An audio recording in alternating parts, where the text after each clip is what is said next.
Christopher Bell. The Ford EcoBoost 300, Saturday at 3 on the Motor Racing Network. The Ford EcoBoost 300 this Saturday afternoon at 3 o'clock on Carolina Country WCSL, 92.3 FM, 1590 AM, and online at ktcbroadcasting.com. You could get a free turkey. And that's no more. Saturday, November 23rd is Test Drive Turkey Day at Renato Auto Mall in Shelby. Come in and test drive a new Honda or a new Kia or one of the late model used cars or trucks and get a free turkey. All you have to do is take a test drive and get a free turkey. Plus, there will be free turkey sandwiches, chips, and drinks. Take a test drive, get a free turkey. Saturday, November 23rd at Renato Auto Mall, 4423 East Dixon Boulevard, Shelby. As God is my witness, I thought turkeys could fly. Here's a great fall special from the new Main Street Tire and Lube in downtown Cherryville. Now you can get an emissions inspection for only $25 this month. But that's not all. Get a safety inspection for just $10. Both offers end November 30th. So hurry in now to make sure your car or truck is ready for the winter. They're open Monday through Friday, 7:30 a.m. till 5:30 p.m., Saturday, 7:30 a.m. till 1 p.m. Call 704-769-8201 for Main Street Tire and Lube, 300 East Main Street, downtown Cherryville. Is the cost of ink driving your profits down? Then listen up. Discount Ink Jet and Toner is here to help. Discount Ink Jet and Toner specializes in refilling ink jet and toner cartridges. Cut your ink costs by as much as 50% or more. Discount Ink Jet and Toner, located on 410 East Franklin Boulevard in Gastonia. 100% satisfaction guaranteed. Mason Whitaker of Lincoln High School is this month's McDonald's KTC Broadcasting What's Up Shopper Scholar Athlete of the Month. Mason is a junior at Lincoln and is the son of Kevin and Emily Whitaker. Mason is a center striker for the Lincoln soccer team. He also plays football and wrestles. Mason has a grade point average of 4.4792 with advanced courses in calculus, Adobe Digital, and video design. He is a member of the Beta Club and FCA. He's a member of the Lincoln County Sheriff's Explorers and a junior class student representative. After graduation, Mason would like to play soccer in college and study architectural design. The Scholar Athlete of the Month is sponsored by McDonald's, the What's Up Shopper, and KTC Broadcasting.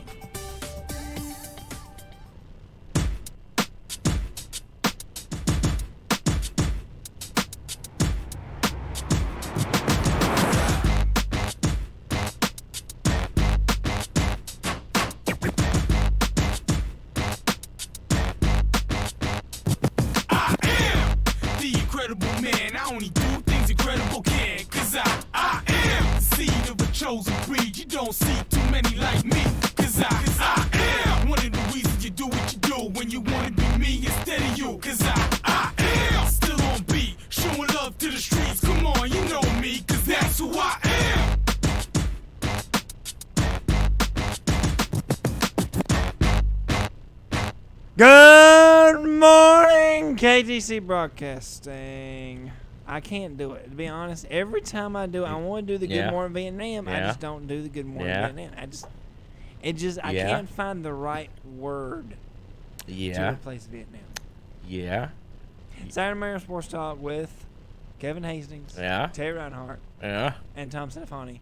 I tell you what, Terry, when they start giving out awards for the best introductions, JP is definitely getting nominated. Whatever that award category, whatever show that's on, JP is getting nominated for that one.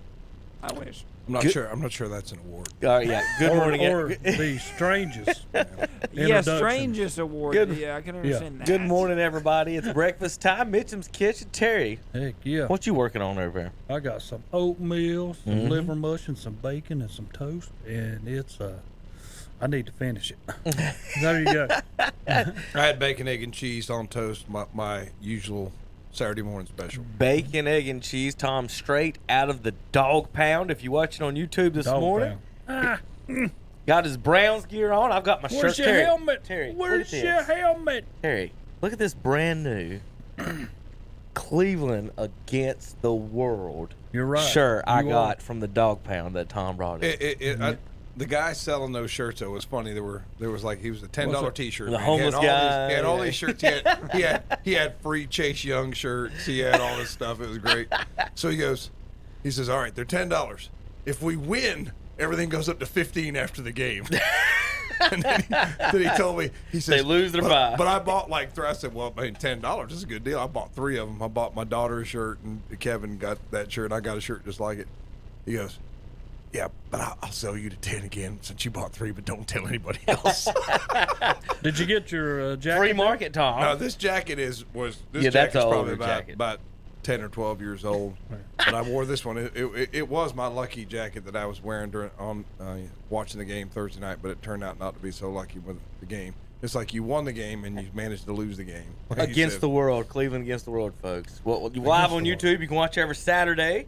See our bright Saturday morning faces, Terry and Tom and myself. And Hunter's not here this morning. I guess he got a little drunk celebrating that West Lincoln win last night up in Bandy's he town. was over at Burns and East Lincoln. Yeah, that's where he was. He stopped by Vail on the way home, Terry, is what I'm trying to say. It didn't make it home, so I'll give him a text. I will say this, though. East Lincoln can run the ball when they want. I mean, they had a pretty good ground attack, but it just didn't. And the quarterback's pretty good, Barnett. I was impressed with his athleticism. Do you know what year he is, Terry? I do not He's know a off the top of senior. my head. I took he's a pictures. senior. I took Okay. pictures of him this year. You can check out those on our Facebook page, our senior pictures, football player. We page. went over on the pregame show, and I think the roles were reversed from last year to this year, where West Lincoln had to go to Shelby, and this year it was East Lincoln finishing with a better record than West Lincoln, but they had to go to Burns. Yeah, it's tough. You know, that's what I'm saying. Where last year East Lincoln went up to Pisgah, where West Lincoln got Ashe County. Ashe County needed to be the lowest seed possible in being a champion. They did not deserve a 5 seed. Everybody knows that. We go by this silly max prep stuff. Yeah, instead of, don't they see the conference winners first? They and then do. they do the max prep. They do, but you sort of have to consider who they're playing. If you have to. Well, I mean- last night at the Kings Mountain game, Ashe County's 9-2. I mean, not Ashe County. West Henderson's 9-2, and they're the 2 seed out of their conference. They get a 7 seed. Kings Mountain has to go up there, and it was no problem, no easy. I mean, honest to goodness, pick one of the South Fork 2A teams. I think they beat West Henderson. That's how. Just watching that, they only had, against Kings Mountain defense, it's a little bit different. I would compare them maybe to like a Newton Conover, but the quarterback, all their pass plays were trick plays, halfback passes and throwbacks, and every pass play was a trick play almost. Yeah. And they were just run. They tried to run off tackle. It's gotta, Kings Mountain blew it up about every play. Who you play has got to come into, into we'll do the power consideration. polls if they want us, Tom. I can give them a couple of formulas they can work with. I wouldn't suggest your power poll. Now, let's see. I would suggest there are plenty of people around here, sports writers and things that go around and say, he don't suggest my power poll, Terry. I got a fun fact for you, Tom. What is it? Going into last night, my power poll, all teams with positive power poll points, that means above 0, right? Right. Made the playoffs, and every single team with negative points did not make the playoffs. So it nailed the playoffs. You don't even need to look at the records or anything. You can look at the power poll and say, well, those teams are playoff teams. And it nailed it. Exactly. Nailed it. Nailed it. Nailed it, folks. Nailed it. Who's still number 1 in the power poll? Hunter Huss. Huskies. And you still have Kings Mountain number 2 in the power poll? Yes. They probably are the second best team. They're probably the best team in that. Just a couple of tough losses. So, you look at the losses. Huss lost by 35 to Vance, lost by, I think, 6 to Crest. Kings Mountain lost by combined 11 points to Huss and Crest. That's your power Crest lost to 2 2A teams. Only team in the top 6, Tom, that lost to 2 2A teams is the Crest Chargers. Burns didn't lose to 2 2A teams. North Lincoln hadn't lost to a 2A team all year. Shelby hadn't either. Crest has lost to 2. So when they make this argument about, well, Crest beat them, well, Crest also lost to the 2 teams behind them. So should Burns be number 1 then, if you look at it that way? Because they've all beat each other. And then if you took it soccer-style pool play, Crest would actually be in last in Cleveland County because them and Burns are 1 and 2, and Burns beat them, right? Beat them, yeah. Is that the new power pole? No. I'm still at. It's pretty much the same down for a little bit. I got to mark some teams out and stuff. I'm just doing the math in a minute. East Okay. Lincoln's I got probably to it gonna, yet. East Lincoln's probably going to drop because Maiden's still alive. Well, yeah, they're all out. If you got Beecher, kicked out of the power. You're out of the power pole. I was going to work on that this morning while we talked scores and stuff. Okay. It shouldn't take too long. I was Terry. wondering. What do you want me to do the scores? Well, yeah. Well, I guess we folks, if you watch it online, folks, if you listen, you can tune in on YouTube. We've got the scores posted there to our screen. Let's see if I can point the right direction on the screen. This way, through Terry's head, you got 'em up there. Yeah. you can see the screen. If you're watching, well, I would say right under JP's camera, but he's missing. He's supposed to be in the top right camera. I'm guessing he's enjoying a Mitchem's Kitchen breakfast somewhere. And Will Boykins hadn't showed up to get his breakfast either. And Hunter got a little sick last night celebrating that West Lincoln win. I think the struggle bus has a couple extra passengers on it this morning. It did. I'm the one that drove to Hendersonville last night. Everybody else went home before midnight. But I was just going. I still don't understand this generation. I mean, I have a hard time understanding. I mean, when I say 8 o'clock, that means 8 o'clock, not 8:05, 8:10, 8:15, or never show up. Yeah, I know. I mean, Youth is wasted on the young. Well, Tom, I know you and me both have went to work sick. That happens.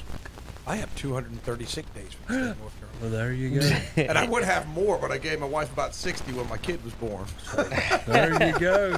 Well, you just go to work. That's just what you That's do. it. That's just what That's you how do. we were brought up. That's what we know. But anyway, Shelby over West Iredell 56-7. West Lincoln over Ashe County 48-6. What was that score? 48-6. West Lincoln. I did give you some love on the radio last night, by the way, even though you don't deserve it. 42-20. Burns over East Lincoln. Crest 42-14 over Irwin. Irwin was up in that game early, as was East Lincoln. No trouble Kings Mountain with West Henderson 56-7. And in some games slightly out of our area, Star Mountain over Avery County 41-27. Mountain Highland, that's in our area. Mountain Highland over the Community School of Davidson, who somehow must have snuck in under the crack in the door and gotten the playoffs, but they're out 61-0. Swain County 47-10 over Union Academy. And was that Polk City? Polk County. I was like, what is that? Polk County 41, East Wilkes 21. Terry? Yeah, it Tom, was hand me one of those pieces. Allegheny defeating Union 60-8. Winston-Salem Prep 56, West Columbus 14. Albemarle over Hayesville 55-7. Andrews no trouble with Cherokee 63-24. North Lincoln no trouble with RS Central 54-19. And Mountain Heritage defeats Bandy's 37-14. You know, Bandy's was up 14-8 in that game. It was Maiden over North Surrey 56-41. North Surrey gave them a little bit more than what they might have wanted over there, but I mean, again, Maiden wins 56-41. And they get to go to Shelby. Yes. Oh, congratulations. Lucky them. South Point over Smoky Mountain 42-35. High Brighton over Wilkes Central 45-26. Pisgah defeats Bunker Hill 35-14. A good year for Bunker Hill. They finished 6-6 on the year, but a good turnaround for them, making the playoffs for the first time since 2013. It was Owen defeating West Stanley 27-7, and Eastern Randolph and Providence Grove, if you want to see a playoff game today, that one was moved to 2 p.m. today. I had a little rain in the eastern part of the state, so some of those games got moved. All right, West Stokes over North Wilkes 47-0. Hendersonville loses to Brevard 22-21. That was a good ball game, Terry. Didn't hear too much about that one. Chase over Drone. Good job, Chase. Closer than I thought, Terry. Drone had one of their better teams this year, though. Yeah, Chase beats them 41-34, but a good season for Drone. Newton Conover over Thomasville 28-18. Congratulations, Coach Pack. Yes. Moving on in the playoffs. It was AC Reynolds over Hickory 55-6. And I think that's Parkwood and Northeast Guilford. Northeast Guilford wins 35-23. Reedsville, they're going to be tough. They're just 2 single A, though, aren't they, Terry? Reedsville. They are, and they played that game Thursday. They played it because of the rain. Yes. Yeah, okay. 57-0. They could have played that game any day of the week. I don't think Forbush is going to be in the game. No. West Rowan over Freedom 42-32. Freedom was up in that game 12-0 and ends up getting beat by 10. The Fighting Catholics, Charlotte Catholic defeat Forest View. I was pulling for Forest View in this game, Terry, because I think Catholic gets too much love. You know what I mean? that in the Charlotte paper, they were still in the Sweet 16, even though they had a number of losses, still ranked above our local teams. I think one of the reasons that they had them losses, if you look at who they lost to, some of them teams were in from South Carolina or elsewhere. Yeah, but it seemed like somebody beat them local, too. So, I don't know. I mean, they're a good team every year. I mean, recruiting does build championships. So, it's 39-14. They win. It does help. Hunter Huss over Monroe, 28-21. Statesville over North Buncombe, 49-7. And the last one says Ken Link. So, I think that was a note. That was a caller. That was a caller. Yeah. That was a caller. And, you know, every time I hear a Charlotte Catholic or I hear about some of these charter schools, when are they going to make them play up, Terry? You recruit. You got 1,100 kids. What you need to play up, you recruit. What do you think? I agree that you should be a step up. Right. I mean, that's just me. If I can go out here and pick who I want to come, and you know, some of them even come from South Carolina. Right. You're not even getting kids school. in state. Yes. So what I say is your 2A numbers, you play 3A.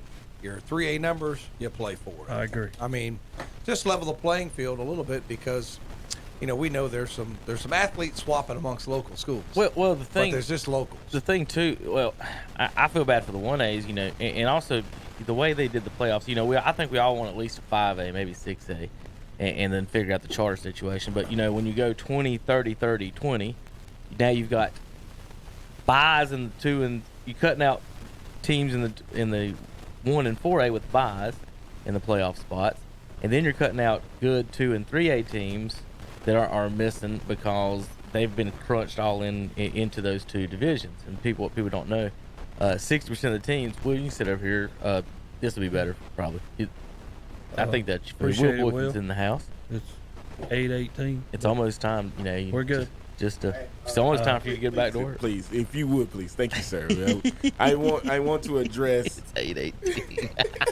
I want to address the situation. That generation, Terry. That generation. Generation, Terry. And Tommy said funny over here agreeing with that generation. We in the same generation.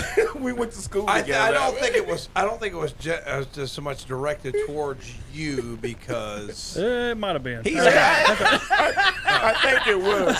But I think Will is kind of like he's not really an employee of the radio station on Saturday mornings as he is Friday and Wednesday. So this is just kind of like a drive-by arrival, and we all know why Will's here. To get his breakfast. Well, he drives. Look, his breakfast is 18 minutes cold. This man is so cheap that he drives 10 miles out of the way to get a free breakfast. He takes the outer band to go around Shelby. When they get that highway built up there in the woods, I'm looking for it. You'll be smoking it right through here.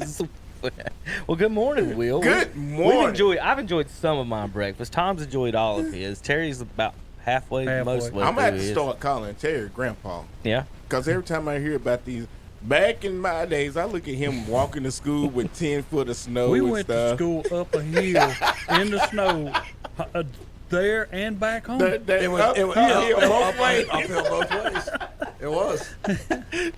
It was. I mean, if you went to Appalachia, that was my college experience, uphill both ways in the snow. Well, I mean, that's it. And we're going to talk a little about the Mountaineers in a little bit. Welcome, Will. We're going through the scores now. I'm about to do the matchups for next week. You ready for that? Here, Tom. I'm going to let Tom do it. He wasn't here last week. I can do the matchups right now. I can tell you who's playing who. No. All right, in the 1AA, Mount Airy will be visiting Mountain Island Charter is going to be visiting Mount Airy, Terry. Let me get it straight. Mountain Island Charter, who beat the Community School of Davidson, who, Terry, somehow we're in the playoffs and somehow we're in a 12 seed. Yeah. I'm not sure how that worked out.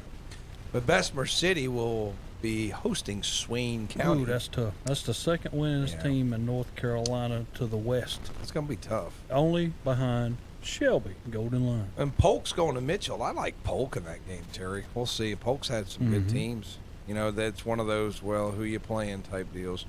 In the 1A, Robbinsville will be going to Allegheny. No, other way around. Allegheny's visiting Robbinsville. Let me get that straight. And then it's Murphy will be hosting Winston-Salem Prep, which I assume is a charter school. Coach Gentry. Tell him just keeps winning. And then Thomas Jefferson will be hosting. He's got Albemarle. I think it's supposed to be Albemarle. He's got a spelling there. Okay. And then it's Andrews is going to visit Elkin. Andrews at Elkin in the 1 single A. Now the 2 double A, Maiden visits Shelby. Terry, do they have a chance? No. That's why we played the game. No. That's why mean, they play. You That's have why, to play that's the why game. you play But, the game. I mean, If it don't was get the me wrong. paperwork, They're you great wouldn't show up coaches on over Friday. at Maiden, but I just don't know how you can account for a spread with 4 or 5 guys out there. But it's not just that, Terry. It's like when I saw against Burns, they got the big kid back. I can't remember. They had another running back that got back besides Fuller, a big 200-some pound kid. Oh no. And they can just. That's Omar Phillips.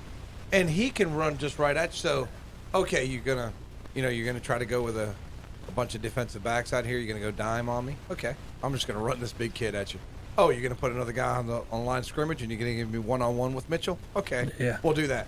See, and once you can do that kind of game theory, okay, I'm gonna see what you do, and I can do either or. So it doesn't matter what you do. That's it. You're done. That is it. So it's a tall task to beat Shelby when now and all of a sudden they can run the ball right at you. Like a lot of those teams, I remember when they start first putting in the spread, they didn't even have tight end on the roster. Yeah, they wouldn't have a that's true. fullback on the roster because they needed extra wide receivers. So they couldn't run right at you. But that's not the case with Shelby. So, Maiden, I'm going to pray for you. I mean, that's just going to be a tough task going down there to Shelby. And the most intriguing matchup, Terry, West Lincoln hosting South Point. This looks like one of those bracket busters. This is a bracket buster. You got Yes, a 12 sir, hosting absolutely. a 13. Yes. So, Terry, why will the Rebels win?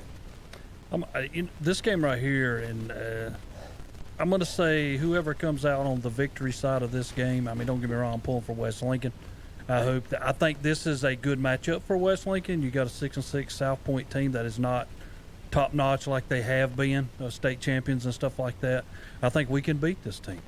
Honest to goodness, because I think our running and our power, and at the start of the year, people kept asking me, and I tried to tell people these 2 running backs might have been better than what we had last year, and they've already proved that. I mean, Kenny Bridges is the all-time leading touchdown leader now in a single season. He's all-time rusher now in the single season at West Lincoln this year, and that's not even putting that you got Pendergrass over there on the other side. Yes. That's probably got 1,200 yards himself almost. So, Question for you, Terry. Assignment, football. yeah. Can West Lincoln handle it defensively? Our linebackers are probably part of our best, and I'll put it like that. And they're the guys that's going to have to read them holes very good, And Kenny Bridges is one of the best back there. He's a top-notch wrestler, and technique, fundamentals, everything comes with that. And but South Point's one of them teams that if he escapes and he gets through the hole, I mean, he could be gone 70 or 80 yards. Do we have somebody that can catch him? Yeah. But our defense has been pretty stout this year. I mean, Ashe County, some people said I even thought they would give us a little bit tougher time than what they did, but they didn't. But this is South Point. I mean, everybody, even when we saw these brackets come out and I saw South Point going up to Smoky Mountain, I mean, there was no doubt in my mind that South Point was going to win. I mean, it's a whole different kind of offense that you're having to face, and I'm like you, technique and watching your holes and being able to feel. Don't lose what man you got. Terry, they have cheese. They have Christmas trees.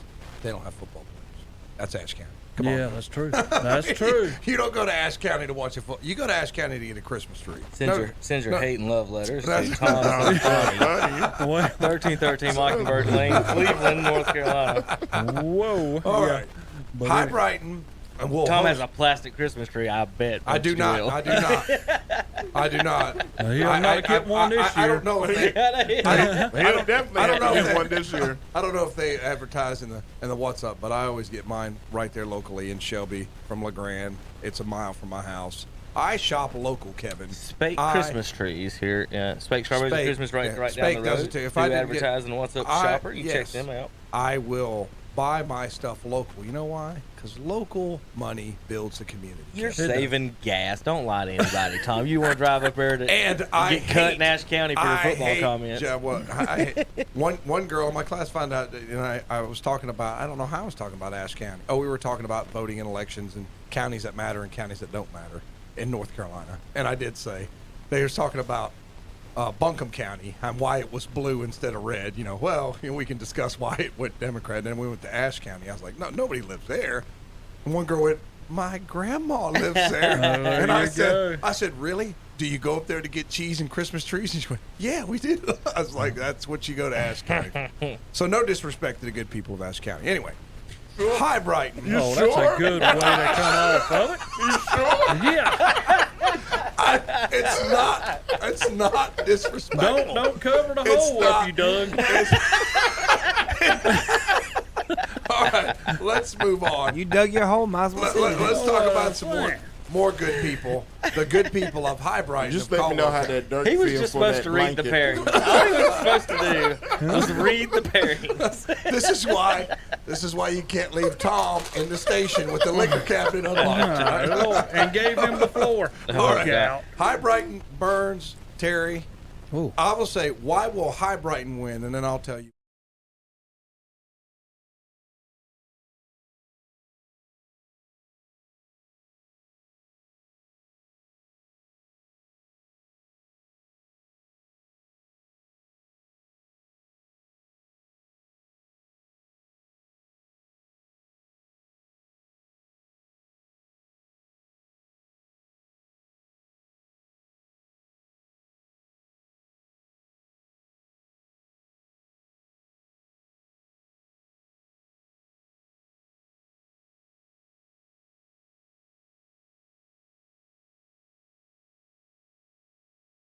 Receiver, and it was one of those games where I was just talking about, like Shelby. We would bring a guy, like, I call it a rover. I don't know what they call it now, but where you bring in a defensive back, an athletic guy who stands up near the line of scrimmage, and basically his responsibility is the pitch man. He's a rover. That's what we called it when I played. We called it a rover. Drico Parsons, who I played football, that was his position. So what we would do is say, okay, we got this rover who could tackle in space.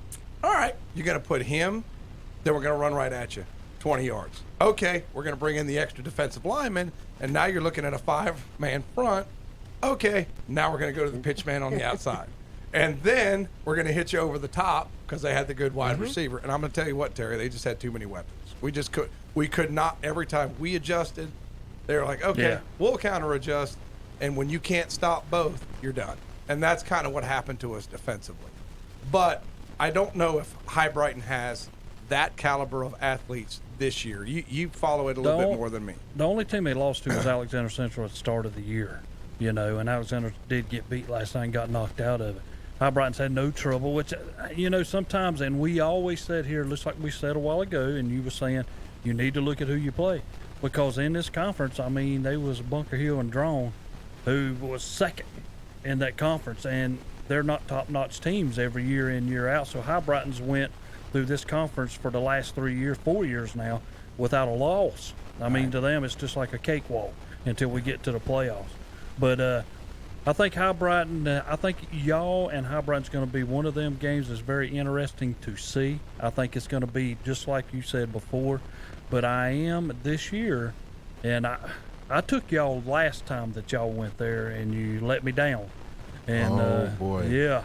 That's what I'm saying. Oh boy, and I know it's a tough place to go play. You're 28-8. Do it. And that's like yesterday when I was talking about Alexander Central, and then we went over how they play at home and how they play on the road. And I took that because of how they play at certain places. And when you go to High Brighton, ask Bandy's. Bandy's understands what it was last year. They couldn't handle the part of being up there. Yeah. And I'm going to take Burns to win, but I think it's going to be close. Good decision. Burns will win because of speed. What do you think about that? I think Burns will win. One major reason why Burns will win that game. They got Bo Prime, and as long as they got Bo Prime back there, they got someone to escape with. Not only do they have Bo Prime, they've got the 44. 44 for us? Yeah. No, we don't. Starnes on defense. Yeah. Starnes back on defense. Is he back doing well? Yeah. He was shaking up. I think he hurt his leg. But Starnes and also Setzer on defense been doing a good job. Defense. Al Goodson, they're going to get him back at nose guard. He was out because of a disciplinary action. So I like him. I like what we can do defensively. I like I like Storms. I like Storms on the defensive side of the ball. I think that was the couple of games that he was out after he had his neck injury. The couple of games he was out, you could really see on the defensive side of things. When you watch Burns play, you could see that they was missing him. Yes. And with them back last night, it showed up. He plays the H-back position too. Yeah. And we have a number of guys. We like to go double H in a lot of different ways. And those guys, Starnes, Silas Tate, and Setzer plays that a little bit too. They've been really opening up some holes along with that offensive line that's been doing a great job. When I look at the game, though, I sit back because East Lincoln, High Brighton's like a two-step up from East Lincoln. If they can run the ball right at, I think that's the main thing that Burns has trouble with, and they're going to get Goodson back, and they're going to have to rely on Starnes. I think they go. I think they go to that 50 base this week. I think he saved that defense. I've seen him against these teams that run at you, and I've seen him go against like the major teams that run at you. Back when he was the defensive coordinator at Shelby. And he would throw that 50 base in, and it would lock everything up. All right. As long as I can't throw. Terry, if you're picking Burns versus Bunker Hill, what would you pick the score as? Burns versus Bunker Hill? Mm-hmm. Oh, Lordy. I would probably – Bunker Hill? Yes. The Bears. What would your score be in that? Just quick. Probably 52-14. Okay. High Brighton only beat Bunker Hill 28-6 this year. High Brighton's other wins, they only beat. I saw Ashe County last night. They only beat Ashe County 36-18. You said they're 2 steps above East Lincoln. I might give them 1, Terry. I don't know if they're that far above East Lincoln. Hey, if you're saying that means they're 3 steps above West. I mean, East beat West pretty good this year. Go on down the list. And you're right. They haven't really beat. They lost the first game of the year. They struggled at the start. Central. Beat Hickory because they didn't have a running back. But then when he come back, their whole season's changed, which they never lost from game 1. Right. You know. Did Hickory win last night? No. Okay. No. Well, they beat Hickory. They beat Ashe County. Yeah. Their competition is not they beat as strong South as Caldwell, Bunker Hill, way. West Caldwell, Ford, Drone, East Burke, West Iredale, Patton, Wilkes Central. So let's not forget when we did that Burns is that regardless it may be a losing to Shelby and losing to Kings Mountain, they're still a Cleveland County. Let's put Burns. Let's say if Burns real quick, if Burns and High Brighton switch spots and Burns had that schedule, would they be undefeated? Probably would. Okay, so that means Burns would probably be the 1 seed in the whole thing right now. That's what I'm looking at as far as when you start dictating the game. You say is High Brighton physically able with all their players? Yeah, because they have not played that much competition. The difference when you look at Burns, you got to say how many of their players are not or are injured, et cetera, because you take players away from you're having a tough schedule, right? And High Brighton's right there with you on account of the schedule they had, and they haven't lost a soul. All right, going forward, we got to keep moving, guys. Pisgah and North Lincoln will play next week. If North Lincoln holds true at home, which I think a lot of us think will, they will. We'll be having North Lincoln will be hosting the winner of High Brighton Burns. We'll be having all kinds of fun talking about that next week on all of our shows. I ain't gonna never get to see my hot dog sale game because Kings it had to be West Lincoln and Burns in the final. Yeah, it could happen. We'll see. Burns could go to North Lincoln. We can sell a whole lot of hot dogs at that game. The winner of West Lincoln South Point will be playing the winner of Shelby Maiden in the 2A. In the 2A. In the 2A, Mountain Heritage is hosting Owen. They struggled with Bandy's last night. West Stokes waiting to see who they play. Eastern Randolph hosting Providence Grove Day at 2 p.m. Brevard will be hosting the Chase Trojans. Congratulations on their victory. I think it was the first since 40. I said the notes during my show last night. 46 or 26. I don't know. But I think their second playoff win, Terry, for the Chase Trojans is what that was. 6. Do what? This is their 6th. 6th playoff win? That was the only Rutherford County win last night, was it not? They're 6-11 all time. Yeah, you're right, because Thomas Jefferson didn't play, but they don't count for Rutherford County. East didn't make it. RS was beat. Yeah, Chase. Yeah. That you cannot consider. The reason why is if you're a Rutherford County school, where do your players live? Well, Rutherford County. Yeah. And they're getting boys from Cleveland County. They're getting boys from South Carolina. Blah blah blah. Don't tell me you're a Rutherford County team. Well, they got the whole East Rutherford team over there at Thomas Jefferson. Pretty much. But they got Rutherford County boys. Over there. I'm not saying they don't have any, but when you can import guys, you're not really, whatever. It's kind of like these college teams, like, well, this is a team from X state. Well, all their players come from somewhere else. Like Oregon, all their guys are from California. You go to Iowa and Kansas, all their guys are from Texas. They're not really natives to the state. Okay?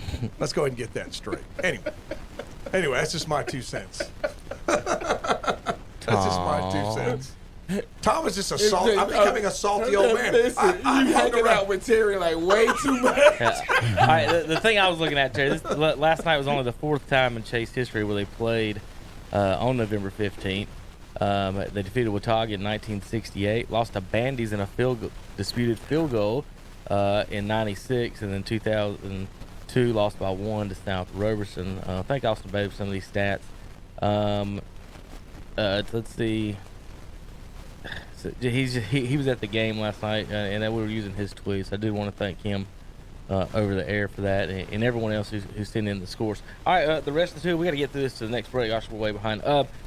Thomasville, Reidsville hosting Newton Conover. The Red Devils got a chance up there, Terry. No. Okay, that's where I was going there.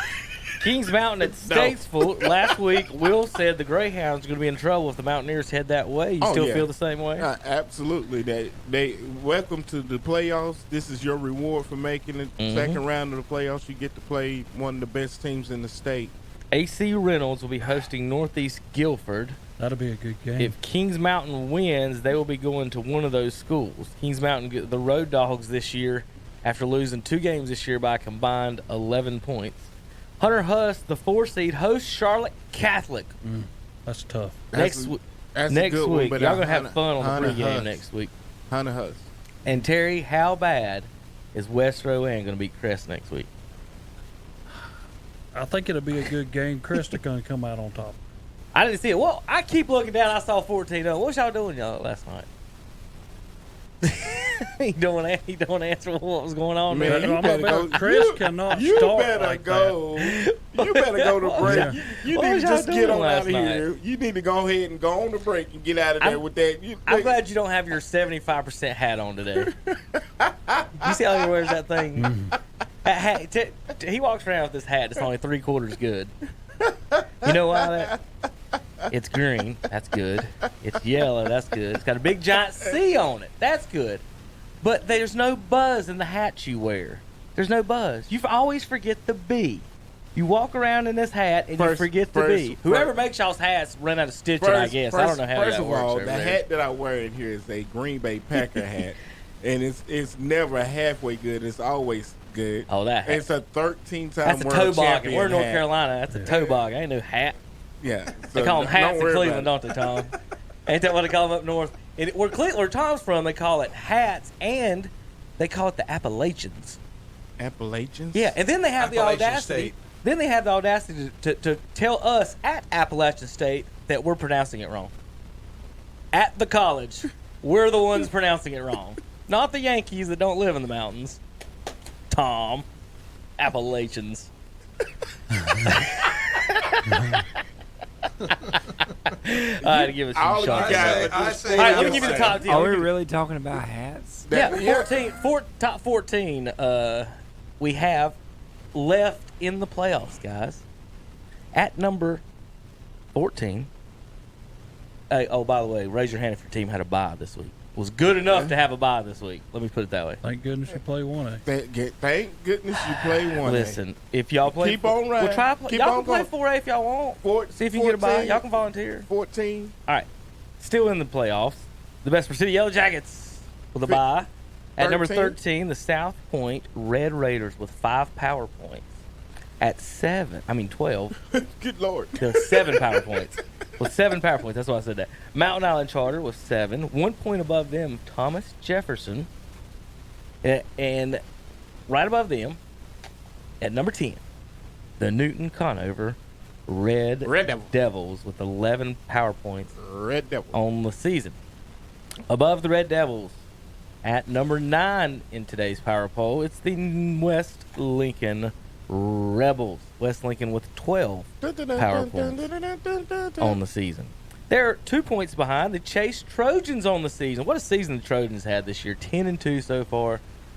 Outstanding to them in West Lincoln. Congratulations on the victories last night. Maiden is number 7. 15 power points. 1 point ahead of the Chase Trojans. And that brings us to our top 6. We had a little shuffling. Small shuffling, Tommy. Your Bulldogs move. There's been a movement. Bulldogs move up into the top 5, putting all 4 Cleveland County teams into the top 5. Y'all jumped up past North Lincoln last night. North Lincoln number 6 with 21 points. The Bulldogs with 22. Shelby Golden Lions with 23 at number 4. And then the top 3 teams in the 3A keep winning. Huss number 1 with the tiebreaker over Kings Mountain with 27 points, and Crest with 26 points, 1 point behind in third. So there's your top 10 after this week, fellas. Y'all ready for a break? What, Terry? Yep. We got What, Terry? What are you hunting? somebody on the line. Yeah. Coach. Oh, sorry, Coach Pruitt. I did not know. Welcome to the show, Coach Tom Pruitt. Tom sitting beside me. Tim Pruitt, Cherryville football coach. Good morning, Tim. Guys, how y'all doing? Good, Coach. Did you go to any games last night? I thought you might. You know, I had planned, and then that plan changed. Landry's team didn't have practice, so we jumped in the car and went and seen Midway. And then the plan was go watch Maiden in North Surrey, but after the movie, he was ready for coming home and going to bed, and he's got a game this morning, so I didn't argue. So I watched the Kings Mountain game on KTC and followed the other games on NC Prep. So a little bit different Friday night for me than I probably ever had, but it was a good Friday night. Enjoyed the movie if anybody likes war movies. Midway's a good one. So congratulations to all our local teams. That's the main reason I'm calling in. You know, after analyzing our season, I realized we lost to 8 playoff teams. And every game we lost was to a playoff team. And, of course, one win over one of those teams would have probably got us in, and that could have been any time during the year. But 3 of those teams lost last night, and 2 of those teams lost to somebody else that we had played. So drawing, losing a close game to Chase, and, of course, Mountain Island Charter beating Community School of Davidson. So I'm interested to see how those teams stack up this week, and looking forward to seeing West Lincoln South Point. I believe I'll be over there watching that game next Friday night. So congratulations to Coach Ponder and his crowd. What do you think about that game, Coach? South Point West Lincoln. You know, I mean, it's going to be a physical game. I see you play action pass as a way for a team to score quick in that game. But the key to that game is possession of the football and converting 3rd and 4th downs. I mean, that's what those teams are built for, and that's going to be it's not a clash of styles. It's a clash of a team that's got a playoff heritage and one that won their first playoff game. But, many years ago at Star Mountain High School, we saw film of a Bandy's Chase game, which Bandy's was supposed to lose. Bandy's won and started building momentum through the playoffs. Came to Star Mountain, beat us at the 1-yard line, and went on to play in the state championship game. So anything happens this year, everybody who plays Friday night, somebody's going to win a state championship. And that's what you play for. You could have said that about last night. But as you said earlier, some teams get by it. So looking forward to seeing how that one plays out. Well, the Mountaineers won their second Power 5 conference win of the season, Coach. I keep telling them one of these days they're going to get invited to one of these conferences, but they beat the Gamecocks. You watching any other football this weekend? What's your plans? Little afternoon party after Landry's game today. Plays at Cramerton against East Lincoln, a playoff game, and that team's had a good year, so excited about that. And Georgia State game tonight for the Mountaineers with Sean Elliott on the other sideline and Brad Glenn, a former Appalachian assistant. So that should be a ball game that is important because without a win, Appalachian can't win the Sun Belt. So with that said, I'm gonna get off the line. We're waiting on Mom to head down the road, and I got the kids in the car, so might get a little more information than y'all need right here in a second. All right, tell Marie and everybody hello. Y'all be careful. All right, y'all have a good one. See you, Coach. All right, yeah, Coach Tim Pruitt. A couple of notes. What I got from that, Will, is that he said Midway was an enjoyable movie. He said the Kings Mountain broadcast last night was enjoyable. So what I get is that I was just as good as a blockbuster movie. Is that right? Is that what he was saying? I mean, that's what I heard. You're better than a blockbuster movie. That's what I heard. You're better than a Terry, blockbuster movie. Terry, you was complaining about the generation that is that generation. It's that generation. All right, so we come back. We got all kinds of things to talk about today. We've got NASCAR Championship weekend, Terry, to break down. We've got to break down. It's just ridiculous weekend. We've got to talk about. I ain't gonna be here for it, but I do want. I just can't wait for you and Tommy to talk about that ridiculous fight and a guy getting assaulted with a deadly weapon. Oh my gosh! The other night. It's not what the law. So I can't the wait lawyer's to got hear, a good defense of this. To hear y'all talk about that. So I make sure y'all cover that. Everything else, because I won't we've got be here. College football rankings ridiculous to talk about. We've got what Will was just talking about to talk about the attempted assault of Myles Garrett. We've got to break down. If you want to talk about the attempted jumping and gang assault of Myles Garrett. But we can also talk about Cheatgate with the Astros too. If you want to. We got to talk about the Astros cheating. Y'all got mad at the Cardinals. All they did was steal a spreadsheet, and the Astros are throwing up smoke signals and sending texts during at bats to their batters. But who's the judge here? Sending texts. We'll take it. We'll be back in a minute. KTCBroadcasting.com. Cakes and cookies, toys and gifts. Christmas at your fingertips. It's the shopping event of the season, the Southern Christmas Show, November 14th through 24th at the Park Expo and Conference Center. Explore a woodland Christmas with forest-inspired decorations for the merriest time of year, and shop hundreds of booths to find one-of-a-kind gifts for everyone on your list. Buy tickets online and save at southernChristmasShow.com. Let's go to the Southern Christmas Show. You could get a free turkey. And that's no more. Saturday, November 23rd is Test Drive Turkey Day at Renato Auto Mall in Shelby. Come in and test drive a new Honda or a new Kia or one of the late model used cars or trucks and get a free turkey. All you have to do is take a test drive and get a free turkey. Plus, there will be free turkey sandwiches, chips, and drinks. Take a test drive, get a free turkey. Saturday, November 23rd at Renato Auto Mall, 4423 East Dixon Boulevard, Shelby. As God is my witness, I thought turkeys could fly. It's time to play at the Green Meadows Golf Course on Kelly Road in Mount Holly. Play and ride Monday through Friday for $25. Weekends just $30. Seniors ride and play Monday through Friday for $20. And every Wednesday is Ladies' Day. Ladies play and ride for just $15. So make your tee time now by calling the Green Meadows Golf Course, 704-827-9264. Green Meadows Golf Course, 957 Kelly Road in Mount Holly. The $1,000 Christmas cash giveaway is back, and you could be the winner of $1,000 from KTC Broadcasting and the WhatsApp Shopper. All you have to do is register at one of our participating merchants, including Norris Merchandise on Highway 18 south of Shelby, Love's Insurance on East Main Street, Lincoln, Okies Tire and Recapping on West Warren Street, Shelby, Chop Shop Dog Salon on East King Street, Kings Mountain, Mi Pueblito Mexican Restaurant on West Warren Street in Shelby, At the Great Outdoors on Highway 150 East in Cherryville, Holly's Flowers, West Graham Street, Shelby, Medical Center Pharmacy, East Academy Street, Cherryville, Webb Chemical and Paper Company, West Dixon Boulevard in Shelby, at Helm Security on East Sycamore Street in Lincoln, Red Bridges Barbecue on East Dixon Boulevard in Shelby, and at Shope Shoes on East Dixon Boulevard in Shelby. The drawing will be held Friday, December 20th. Business qualifiers will win a Christmas teddy bear. Entry rules may vary from store to store. Don't miss the annual $1,000 Christmas cash giveaway from KTC Broadcasting and the WhatsApp Shopper. Isolated and alone? That's how millions of Americans feel while experiencing a mental health crisis. Need to talk?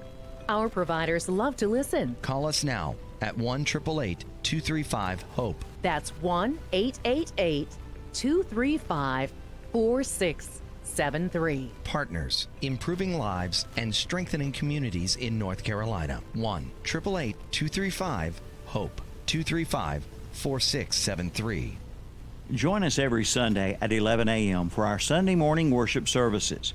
On WCSL 1590 AM and 92.3 FM, it's the Sunday morning service of First Baptist Church in Cherryville.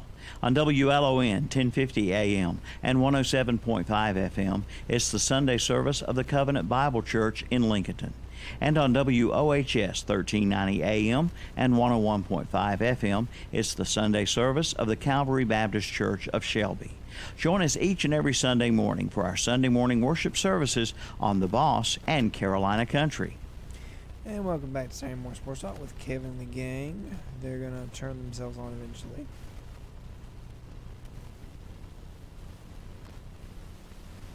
I don't know what else you want from me. I just said they're going to turn themselves on eventually. I mean, yeah, we're enjoying our breakfast. We were trying not to be chomping on the air, but Mitchem's Kitchen breakfast is outstanding this morning. I'm enjoying a sunrise wrap. I think, is that right, Terry? That is. Tom, you said bacon, egg, and cheese? Is that what it was? Bacon, egg, and cheese on toast, brother. That's what I eat every Saturday. We've kicked Will Boykins out because the Boykins always forgets the B in the green and yellow C hats he wears. I just don't get it. He could easily have a full hat, a B on his hat. He could even call it Boykins Crest. That's what I'll do, Terry. I'll buy him one. I want his schedule. His name on. I want his schedule. Show up 20 minutes late and leave an hour and 10 minutes early. With breakfast. With breakfast? Yeah, with breakfast. That's the only reason anyone else showed up was to get breakfast this morning. Good morning, everybody. Breakfast in Mitchem's Kitchen. Clarification, Tom. Coach Pruitt says I'm definitely not better than the movie. So I that's what I heard, but that's how it goes. Good morning, everybody. JP, that shot up there. Our names are wrong right now. Just let I'm you know. Hunter Yancey. Yep, I'm Hunter Yancey. It doesn't matter. Is JP even listening right now? That's the question, because he hasn't moved since I've said his name twice. No, JP. He probably thinks they're going to be talking a while. Hey, buddy. On the screen, if you're watching on YouTube right now, it says Tom is Hunter Yancey. I am. Let's go back to the scores. Go back to the scores. People watch that for a while. I got to put on the glasses. No, there you are. There you are. There's Hunter. All right, Tom. Since Will left. Hunter's not here. Hunter was going to be my. You want to talk the NFL or NCAA? I got all kinds of egregiousness. Which all right, let's work our way up. We start with high school, so let's go to NCAA, and then we'll go to pro football.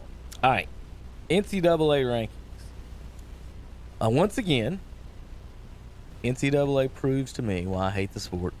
I don't hate it. It just drives me crazy. It could be so good, but the people in charge. It's like every decision you can make is to cover their. It's for them. It's to cover the oligarchy, is like you say, and these rankings that come out, and we all know what it's for. It's to get Alabama back in this stuff.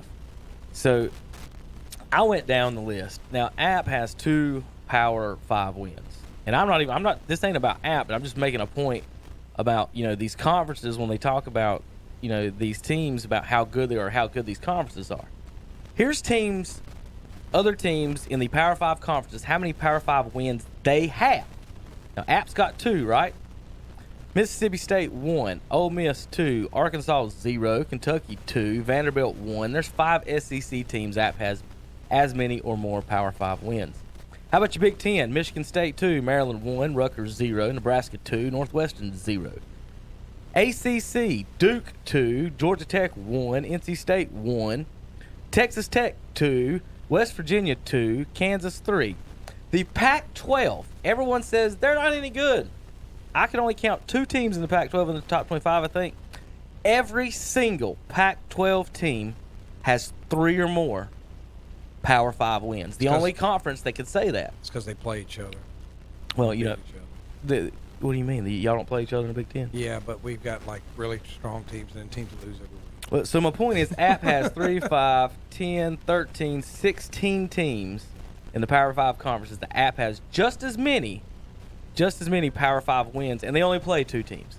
Now, also with that said, since 1976, App has the same number of SEC championships as South Carolina, Texas A&M, Vanderbilt, Arkansas, Missouri, Mississippi, Kentucky, and Mississippi State. 8 SEC teams have not won an SEC title in 43 years.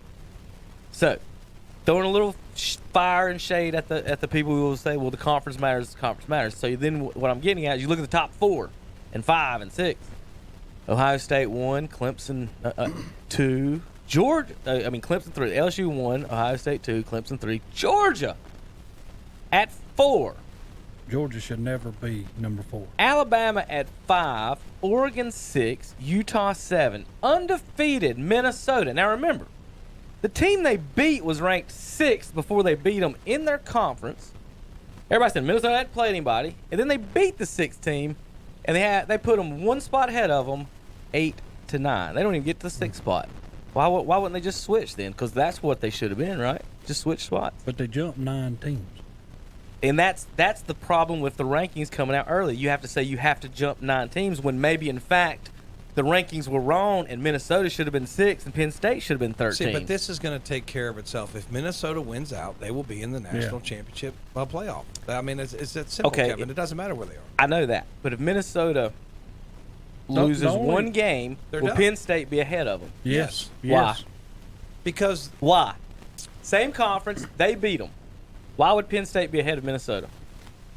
If Minnesota loses to Ohio State in the Big Ten championship game, why would Penn State be ahead of Minnesota? Well, you could argue that game was at Minnesota, so they went on the road. It was close. It came down to a couple so penalties. The actual game don't matter. This is college football. I am saying the actual game. This is college football. It was close, and Minnesota hosted the game. So we actually the games on the field don't matter. I just said it was close. If Minnesota blows them out, no. Winning and losing doesn't matter in college football. It's not what I said. I said it was a close game, and it was on the road. Well, so Penn State should be ranked. Why don't we go NFL style? Y'all come to our house, we come to your. I mean, and that way you can really. The only problem I have with but you don't have enough games to do that. Is both of those two teams were in the top 25. I have a problem with Georgia being number 4 and lost to South Carolina, who is not very good. That's what I'm saying. I have a hard time with that. I mean, people can say Alabama should have failed. Yeah, Georgia shouldn't be the team that is number 4.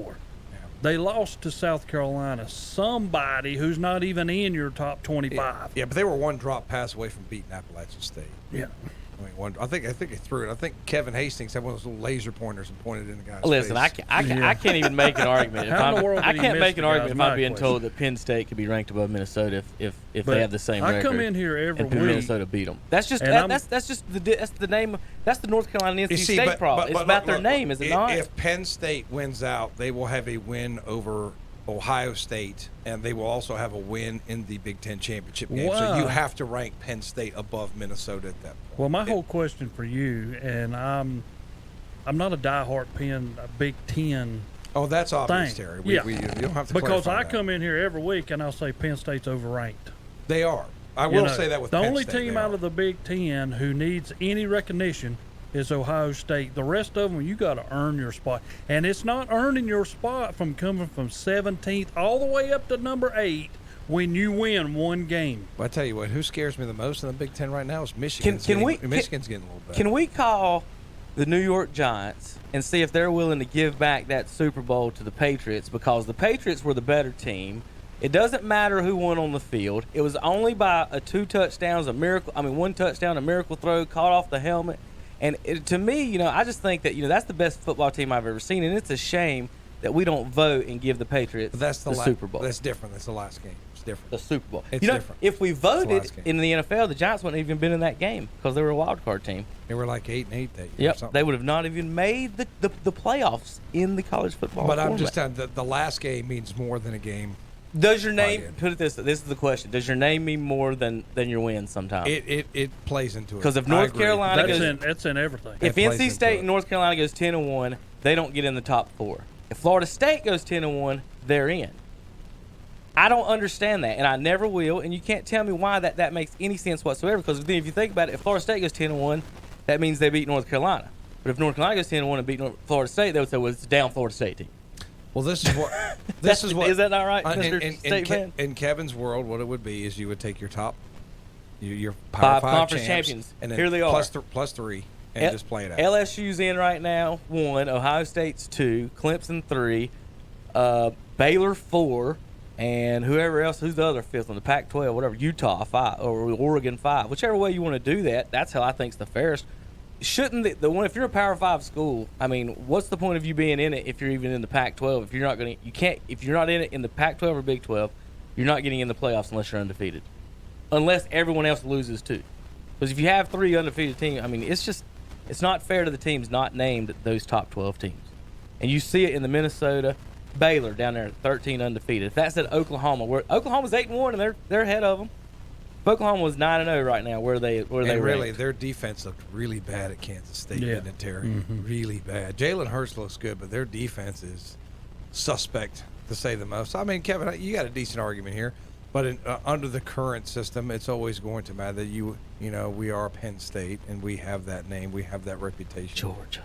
Yeah. So I mean, Georgia is the one that doesn't. Georgia's the one that doesn't. I still think, as much as I do not like Nick Saban, that Alabama should still be fourth because it was a competitive game. I agree. Even though they got beat at home, it was a competitive game against to a top 5 team. And if you ask me, LSU, because of their quality wins, does have a leg up on Ohio State. They should have jumped them with the big win. Like some of the Ohio State people are upset. You know, we won, we scored 70 points, but you didn't go into Alabama and beat them. So I mean, you went Nick Saban's backyard and really were whipping them good. I mean, they should have won by more than what they did, Terry. But Alabama should still be fourth right now. But I'll tell you, if the way it goes, isn't Alabama in the west of that? And they're in the same division as LSU, right? So if LSU wins out, Alabama does not get a chance. See, but I don't understand how you could put Alabama still in the playoff. They did it with Ohio State that year, and they got beat 38-0 by Clemson. Yeah. So what I'm saying is you don't put a team you didn't even qualify for your conference championship game. Why are you leapfrogging somebody who had to play an extra game? This is like the Notre Dame rule I would institute. Notre Dame, you want to go to the national playoff, you got to play in a conference and play that +1.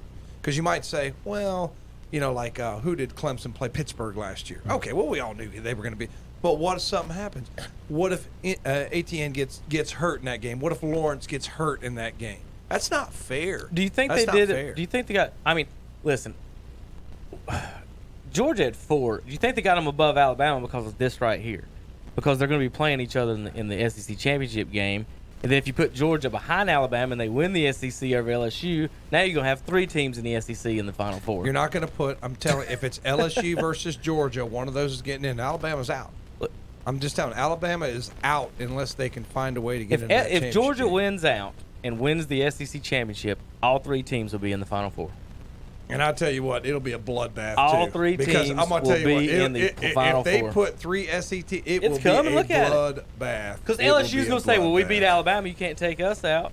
Man, it'll be all. It won't be good for college football. I'll go ahead and tell you that will be very bad for college football if that happens. I think you have to respect the conferences more in this, and whoever the conference leader is on those votes, and you got to give more to the Baylors, and you know, I'm sorry, just because you don't like Baylor, or don't think they're better, and that's the whole thing. It's about what we think and who thinks this and who thinks that. That's the whole problem with how you do it anyway. And in football, it matters, and we're all about thinking.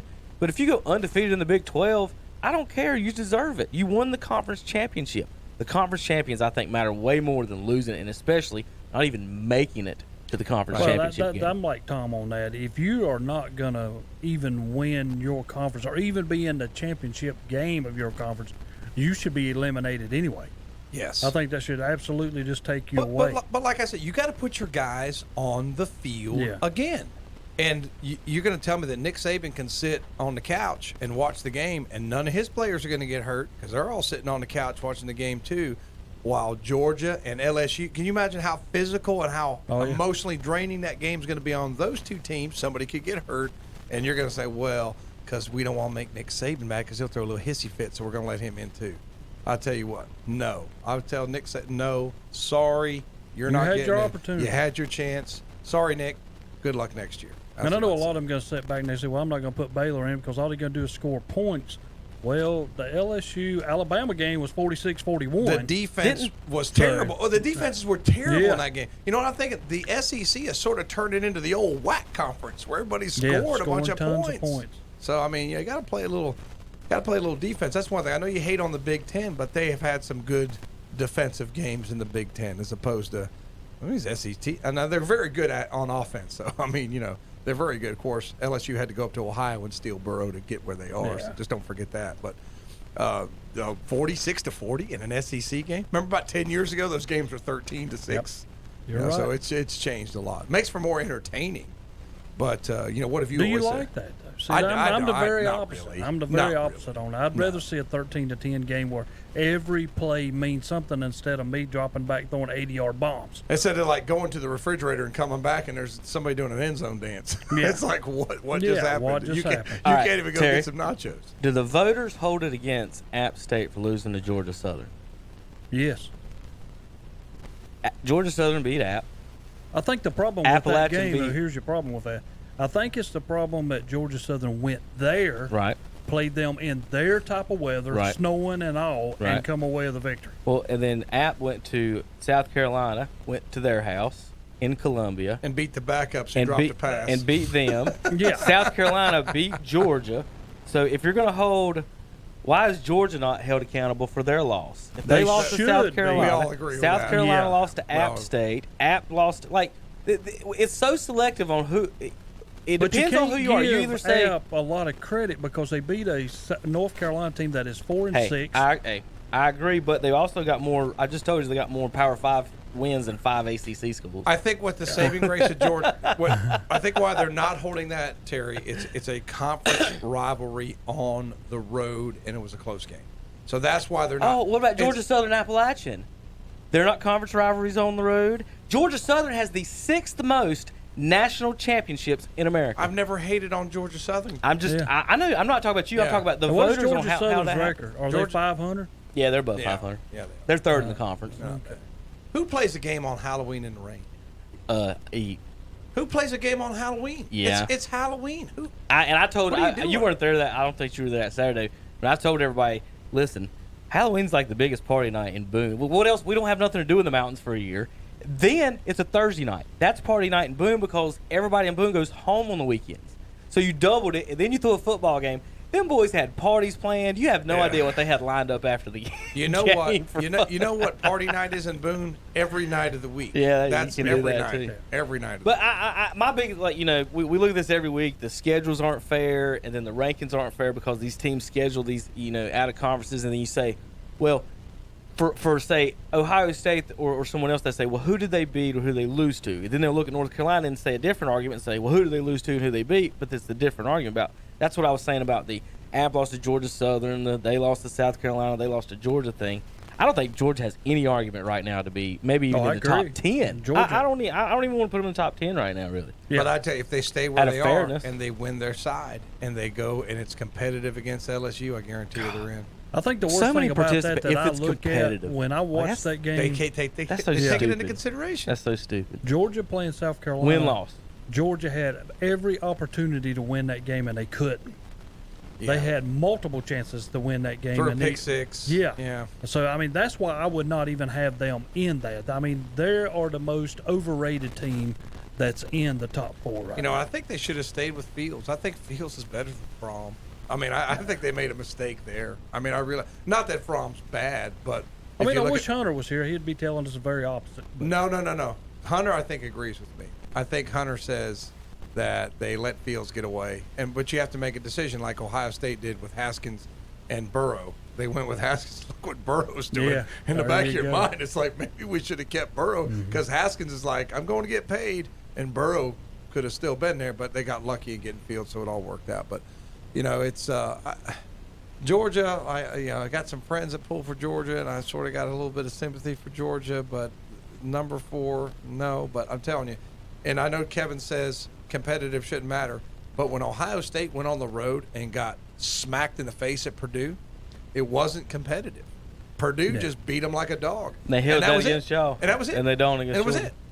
But if it's close, if Purdue kicks a field goal to win that game 17-20 or something, then maybe they say, well, it was a close game on the road at night. But when you get blown out, and then a couple years before that, Iowa, they go there and they get beat by like 4 touchdowns on the road. You're done. You not only did you lose, but it wasn't competitive. And I know that Kevin doesn't like that, but that's just what's in their mind. If you I get know blown that's out, what it is. I know if you get exactly. blown out, you're done. Let's Terry, next week, real quick before we do the picks this week. NC State, North Carolina. 3 weeks away. 3. How are you feeling about the Wolfpack? I don't think we can. I mean, we're trying to Y'all rotate through 3 quarterbacks. Terry, I tried to watch the NC State Clemson game. You cannot watch that. It was painful. You cannot watch that. It was painful. But when they first come up and they say, well, here's a whole list of about 9 to 11 guys who are not playing, and then they say, okay. They do have it, yeah, they do. Yeah, we got right now, North Carolina State is the youngest team in America because we have a lot of freshmen and a lot of sophomores that are on the field because of the injuries that we're going through. And they almost didn't have enough TV screen space to yes, list all the guys. Went all the way to the top. I was like, holy cow! And when they couldn't even snap the ball, then when they got down, we can't even get out of the first quarter.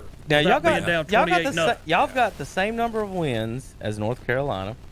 North Carolina lost to App, who lost to Georgia Southern. Y'all be at home. The winner of that game could be bowl eligible. The loser is done.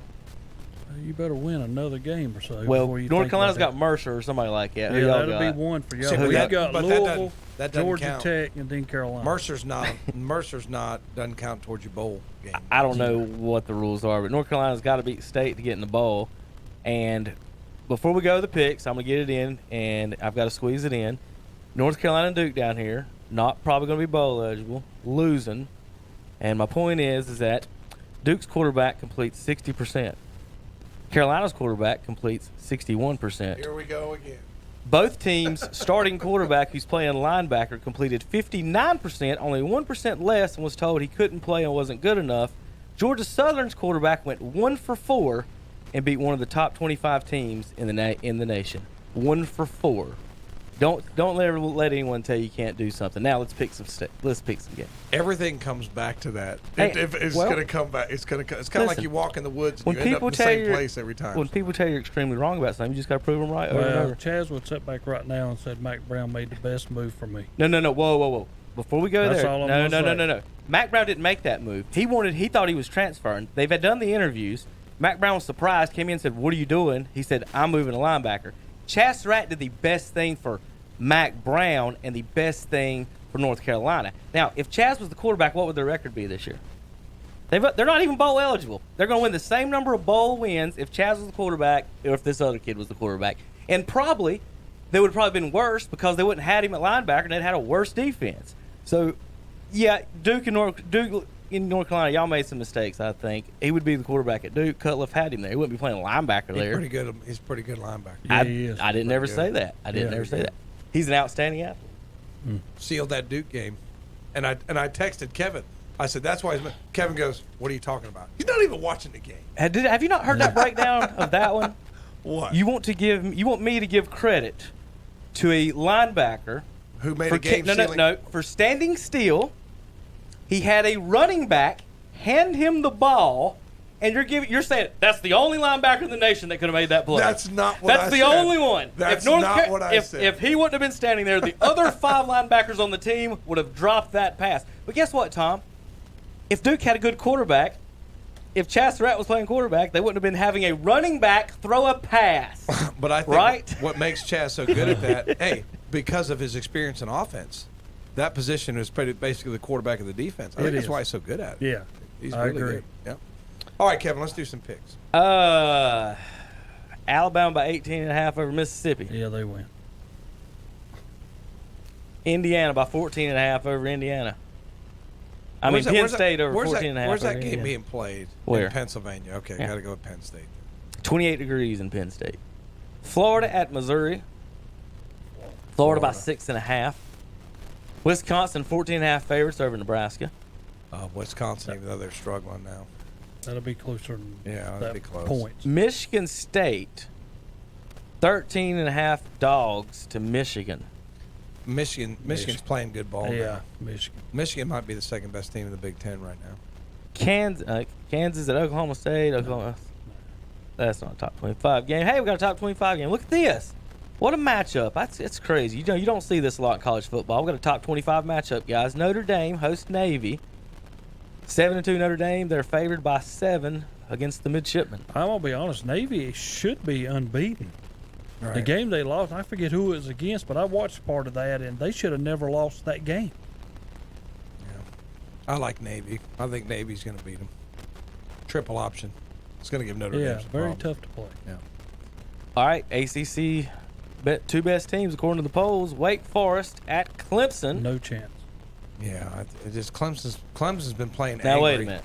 How many did Clemson beat North Carolina by? 1 point. So y'all are telling me they're 34 points better than what North Carolina's 34 points better than Wake Forest? See, but the worst thing that happened for the rest of the ACC is Clemson almost got beat, which just ticked them off, and now they're just killing everybody. Yeah. So I mean, it's no contest. My heart would be with Wake Forest. I would love to see Wake Forest. So win Tar this Heels game. are better than Wake Forest. I want to get the North Carolina power poll down when I do this.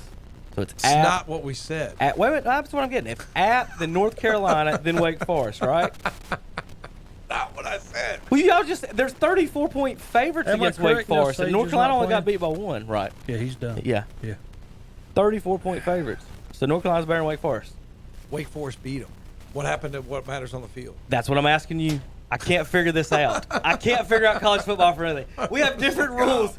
That's the fun. That's why college football is like a big popular thing, because no matter what you argue about, it's going to be different when you change games and teams. So we could argue the one thing about Wake Forest Clemson game, and then turn around and make the exact complete arguments about Auburn, Georgia. This is just like when you go to the beach and get sand in your toes, you keep rinsing off. You just can't get rid of it. Yeah. This is kind of like Kevin and You this just argument told me about that college Alabama football. almost beat. Y'all just told me that You just can't Alabama just can't get it. Hold on. Can't get it. Y'all said Alabama almost beat Georgia. Almost beat LSU, so they should get brownie points for that. They should. So North Carolina almost beat Clemson, so they should get brownie points for that. Yes. So that means North Carolina's better than Wake Forest because they're favored by to lose by 35 problem points. is Carolina continues to lose. There's the difference. And it's a different Clemson team. Yeah. That's from 3 or 4 weeks ago. However, it's a different Clemson team. Hey, y'all just give me your reasoning before I try to ask a question, and then I can ask the proper questions, I guess. He said he doesn't give any kind of credit to where a team can improve and get better and get players back that were injured and things like that. He just kind of throws all that out the window. It's all about beauty pageants. All right, Georgia and college Auburn. football. Georgia Auburn. I like Auburn. I think this is going to Georgia's knock favored Georgia by out. 3. Nah, they're playing at Auburn. I Yeah. like Auburn. Yeah. Both of That you. will eliminate 3 Georgia points. for sure. And then we can stop talking about Yeah, Georgia. that's No, right. because they'll still be in the SEC championship I guarantee game, won't if they? they lose, though, I will say this. If Georgia loses, that'll be their second loss, and they'll drop no further than 7th. Probably. Just silly. Well, let me get in here to standings real quick. I don't know if Because they'll Georgia say, "Oh, it was on the road." Yeah, in there'll be conference." something. Yeah, did Georgia beat Florida, right?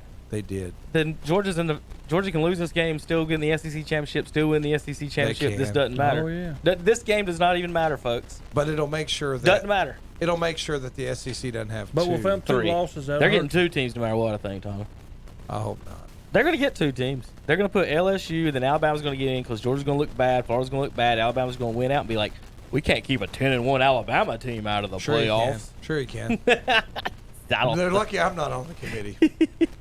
I know, right? I mean, I agree with you. It's We'd have silly. a hung jury all the time. But We'll honestly, never get this out of that. Georgia-Auburn game does not matter one bit. Now that you look at that, as far as Unless the playoffs Auburn go, blows them out. If Auburn blows them it out. doesn't matter though. If Georgia wins the SEC championship, they're in the Final Four. Then you could have this weird scenario where you have Georgia and Alabama. I mean Georgia and LSU. If Georgia loses this game, they're 2-loss, and then say Georgia blows out LSU. I think maybe you could drop one of those. Don't teams Alabama and Georgia? Have they Alabama and Auburn, don't they play? Yeah, they'll have to play. Yeah, we'll have to see how that one plays out as Huh, well. think of that. Just think of this. What if Auburn wins, beats Georgia? That gives them 2 losses. Auburn's got 2 losses. And then Auburn beats Alabama to give them their second loss. Mm-hmm. Then what you going to do? It's going to be messy. Then that might be the only scenario in the history of the world where you ever only get one SEC team. If everybody having Auburn 2 losses. could really make a mess. If everybody has 2 losses, then the rest of the country has a chance to make the playoffs. But the problem, what happens then, is Auburn jumps from where they're at probably into the top 4. Maybe, who with 2 knows? losses. Who knows what they'll do? They'll be like, yeah, they beat Alabama and put Georgia. You're right. I mean, you just don't know with the polls. Minnesota goes to Iowa. This is where they'll probably lose. Hey, that's not an easy place to play. They're only favored by 3. 28 degrees in Iowa. The Matter Golden of fact, Gophers. I'm going to tell you this. At the Hawkeyes. Iowa wins. Terry takes the Hawkeye. And then Minnesota's going to go from whatever position they're in, number 8. They're going to fall back to like 13 25. or 14. I'm going to tell you. Oh, it'll be 22. Because Iowa's 20. Minnesota will fall to 19. Iowa will be 17. This is where we find out if Minnesota's for real, because you know that Penn State emotionally drained them. So do you have anything in the tank to go to that crazy place in Iowa and play? Yeah, that's a tough place That's to a play. tough place to play. Beating the number 6 team does not prove they're for real, but beating Iowa does. On the road, Kevin. On the road, conference rival means something. What does the road mean? How many points you get when you go somewhere on the road? When you get there, is it 3-0 the scoreboard? Kevin, you have to go there and deal with their crowd, their people. So? You have to travel. It So? matters. So who cares? What you do, Tom, is when you're shooting free throws, you dribbling, and you blocking the crowd out. The only they're thing not you there. hear, That's right. the I only agree. thing you hear is the dribble of the basketball and your heartbeat. You hear nothing? And then you shoot the free throw. Okay, Kevin, you're playing for a national championship. You got a choice, home or road. You're going to tell me it doesn't matter? I pulled out. Well, national championships, it's neutral. But what I'm just saying. But- No. You didn't answer the question. You If have I'm a chance good to enough, play I don't home care or where the I road. play. Oh, I would love to win a national championship. Yeah, If I'm okay. good enough to be a national championship, I would love to play on the road so you can give them the hammer there and on their own field. Okay, Tom, okay. I pulled the 6 shooters out on Shelby down 36-6. Let's be real about that. I can believe that. I can definitely believe that.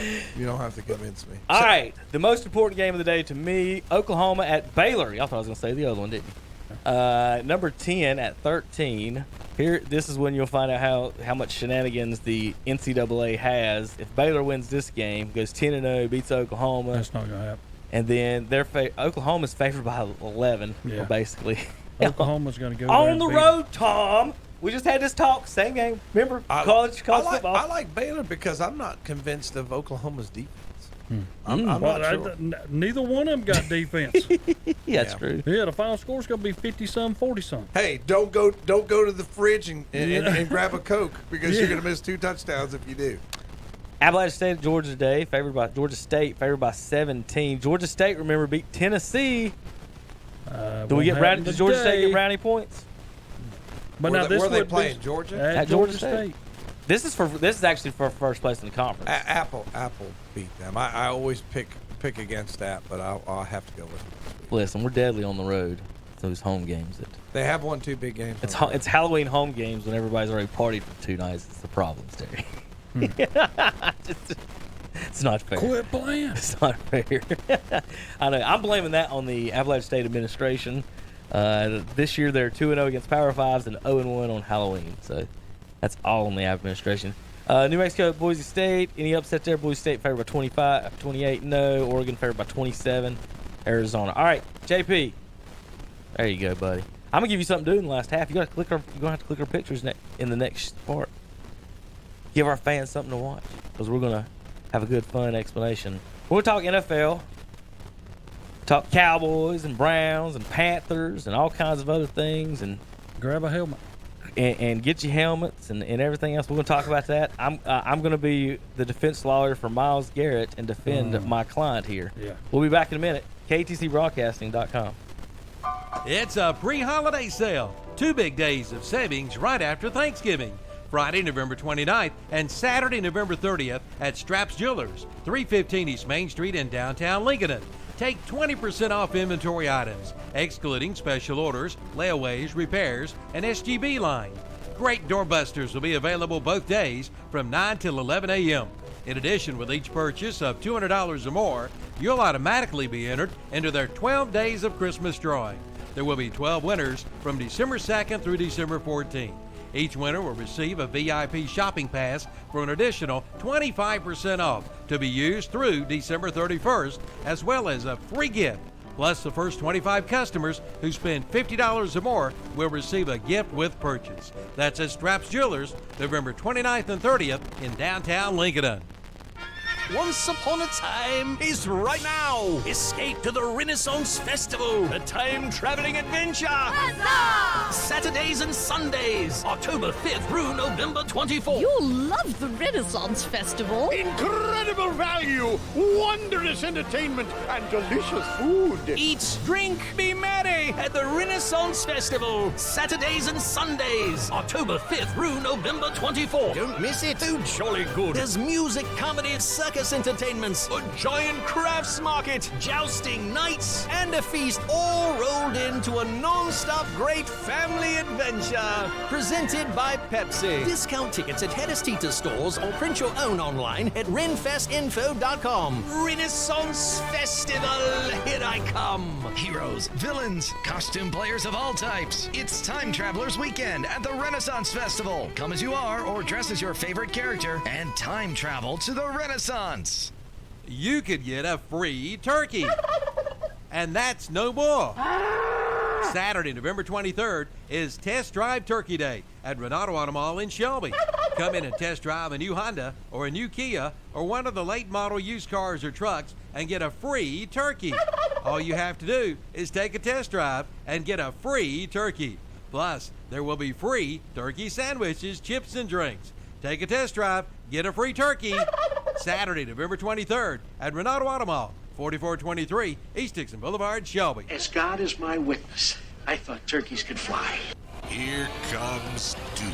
All the way to the hoop. He's bombed. Count it! Superman soaring in for the dunk. Put it up and in to give Duke the lead. Follow along all season long as the Blue Devils push for a 6th national championship. Good! He got it! The buzzer! And the Blue Devils win it! Duke basketball can be heard here on the Blue Devils Sports Network from Learfield IMG College.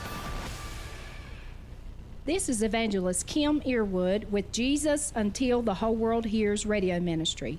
Join us live on Sunday mornings from 8 to 9 on 1390 AM, 1590 AM, and 101.5 FM. You can also join us at ktcbroadcasting.com worldwide. And remember, God loves you, and we do too. For the latest from the world of golf, tune in every Wednesday morning from 11 to 12 for the Golf Shop Radio Show. Hosts Mark Greenhelge and Matt Blanchard talk golf from tee to green and everything in between. If you like golf, you're going to love Golf Shop Radio. Before you tee up, drop on in. Welcome to the Golf Shop. Golf Shop Radio, Wednesday mornings at 11 o'clock on Carolina Country WCSL, 92.3 FM, 1590 AM. Online at ktcbroadcasting.com. Brought to you by Fred Caldwell Chevrolet in Clover, South Carolina.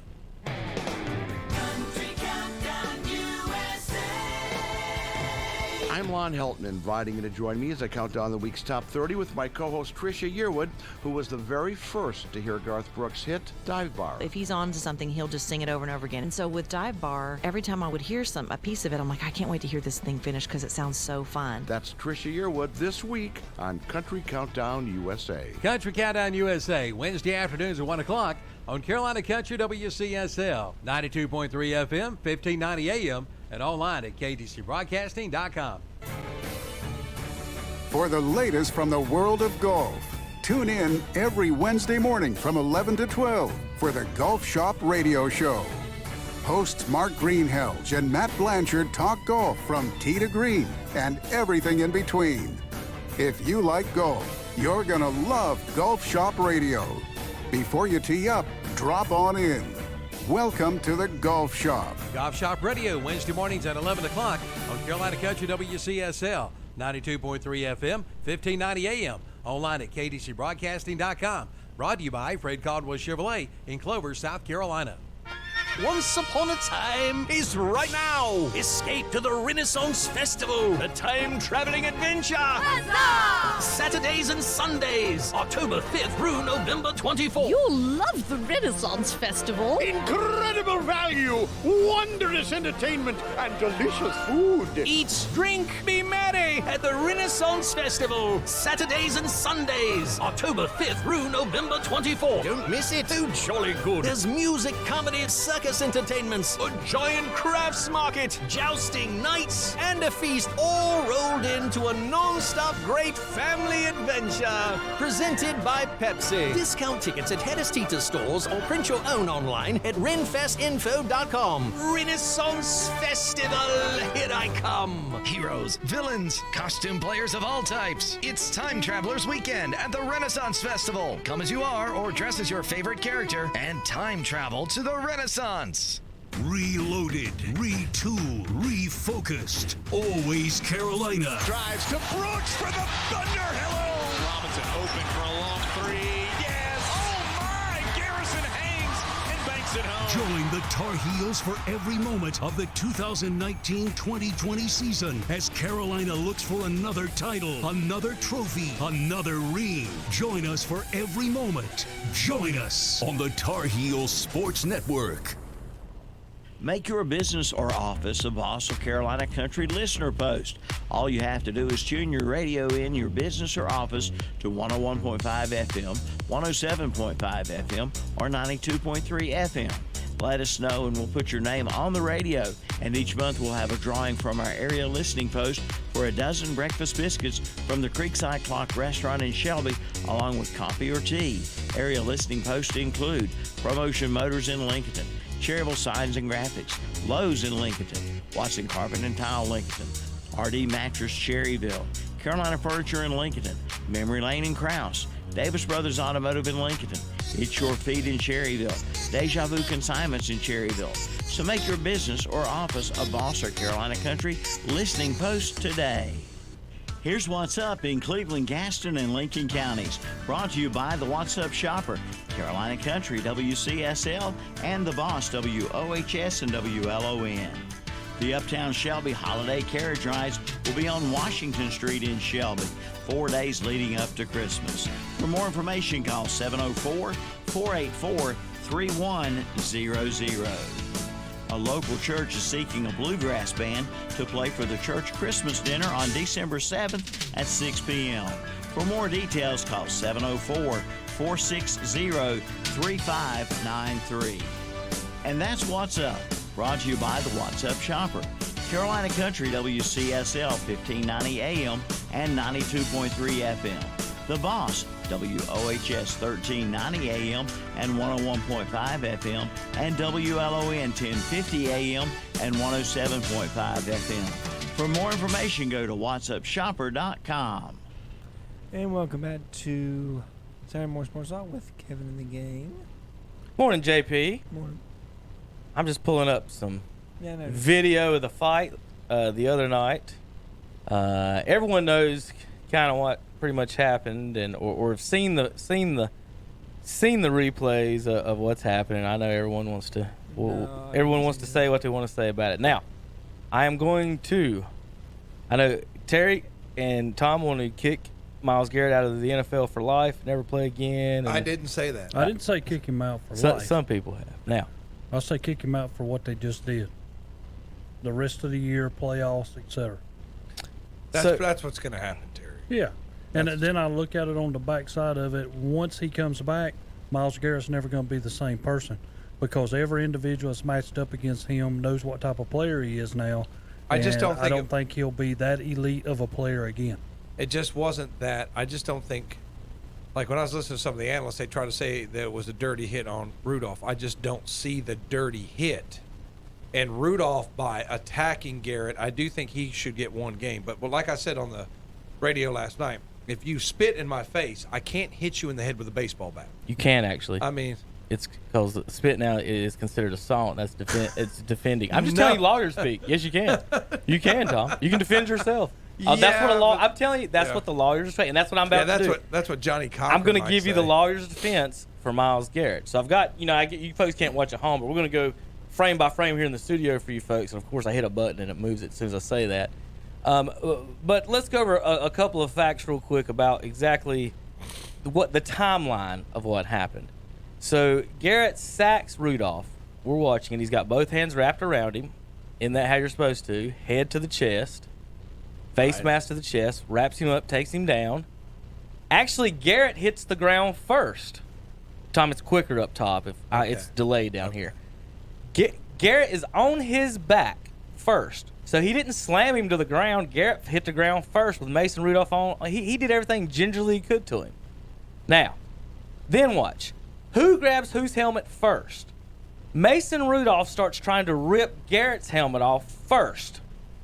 Look, tries to rip his helmet off. Now Garrett has another Steeler touch him. So now he's got two grown men touching him right now, one trying to rip his head off. Still got two men. Now a third Steeler joins the melee. So now Garrett's by himself. Remember, Rudolph instigated the first violence. All Garrett did was tackle him. Rudolph tried to rip his helmet off. Now two other grown men have come over to grab and stop the situation. Now, if we're on the streets, Tom, and you come up and rip my hat off and two of your friends come up to me and start attacking me, I got a right to defend myself, right? Maybe not with a deadly Okay, weapon. wait a minute. So, Garrett, in return, he starts taking Rudolph's helmet off, and he does. Now, once Rudolph takes the helmet off, what are the actions right now? Garrett is walking away from Rudolph. He's being pushed away from Rudolph. He's walking. Watch him. He goes away. Look, backwards, Terry. He's going backwards with one of Rudolph, the original assailant's friends, hands on him, pushing him back. Now, he's still being assaulted by the original assailant's friend, pushing him back while backing up. Then the original guy who tried to rip your helmet off comes running at you. If Mason Rudolph doesn't come running at Myles Garrett at that time, he never gets hit with a helmet. The other Steeler has his hands on him at the time. So that's two people attacking him at once. If you're on the streets and two people are attacking you, it don't matter what you pick up, you have a right to defend yourself. And then finally, as a joking matter, number 66 is an offensive lineman. Garrett is trying to hit his quarterback. If he would have done a better job blocking, the helmet wouldn't have hit him in the head. Now, the bottom of the helmet actually hits him. The padded part, the white padded part of the helmet actually hits Rudolph in the back of the head, not the hard part. Rudolph doesn't hit the ground, doesn't fall down. It obviously doesn't hurt. He just throws his hands up immediately like what just happened, which I agree. I'd have done the same thing. Then a third assailant comes in from the Pittsburgh Steelers. Doing what he starts should do. Punching Garrett and kicks him in the head. Yep, should do. So, Terry, now let's not talk about football. Let's break this down. I'm a lawyer in the streets. You and Tom, right? You ready? You're Myles Garrett. Terry is your name. Tommy is Mason Rudolph. Y'all are talking. Y'all are having a time or whatever. Tom decides he wants to knock that hat off your silly head. And he goes for it. And your response is, well, I'm going to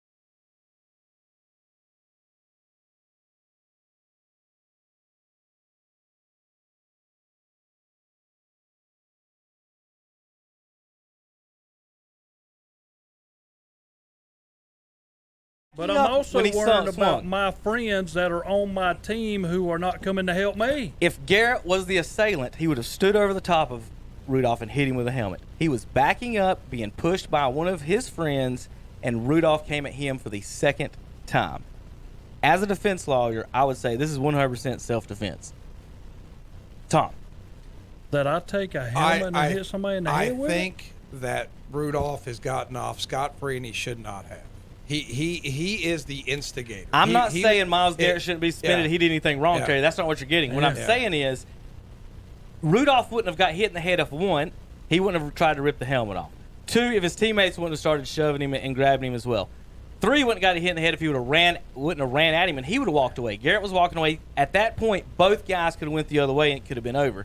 Garrett ran at him. Third, Pouncey threw 3 punches and kicked him afterwards too.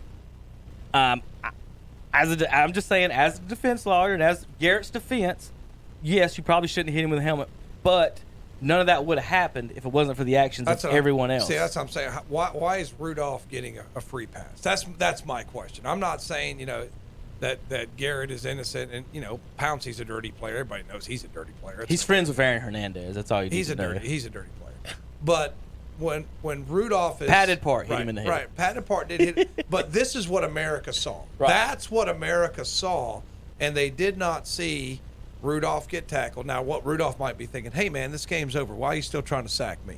But at the same time, if you don't want to get tackled, don't play football. I mean, that's part of the game. So you can't get He's mad. not hurt. Look at him. He just threw his hands up. No, I mean he's not hurt. But if he hits him with the hard plastic part of that helmet, I mean, like one guy said, if it's a free swing, he could have killed him. Literally, You could have You're killed talking him. a 270-pound If man. if the lineman hits his hand and the helmet doesn't make contact, are we even talking about it Yes, then? because he tried to hit him. Okay, and then my other point about him backing up, he was backing up away. He was being pushed away. He wasn't attacking Mason Randolph. It's not like he made the tackle, ripped his helmet off, and started beating him with it. That would be completely different. But they were coming at him. They were attacking him as 1-on-3. Yes, you probably shouldn't have done it. But what I'm saying is, in his defense, and as a defense lawyer would say, if they even tried any type of assault, it'd be like, well, they came at him. And that's classic self-defense in my estimation. Yes, but what I'm saying is you're going to kick Garrett out for the rest of the year. That's like, then Rudolph needs to get a 2-game suspension too. What do the instigators in fights he usually? needs to get a 2-game He instigated it.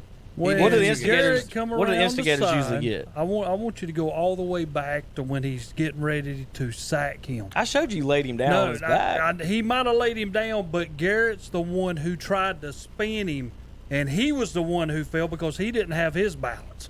Yeah, Garrett fell on his back. Yeah, first. he did because he was clean tackle. trying to slam Rudolph on the ground, and he couldn't get you're around. reading his intent now, Terry? No, that's what he was trying to do. All you got to do is No, go back Terry. to it. No, Terry. Go back to Terry, it. that's not what he was trying to do. Yes, he will. Go back to it. You can see I'm it. playing it right now. It'll get to it in a second. I don't know exactly where it is on the timeline. He will go back, and he's Terry, how are you trying. supposed to sack the quarterback?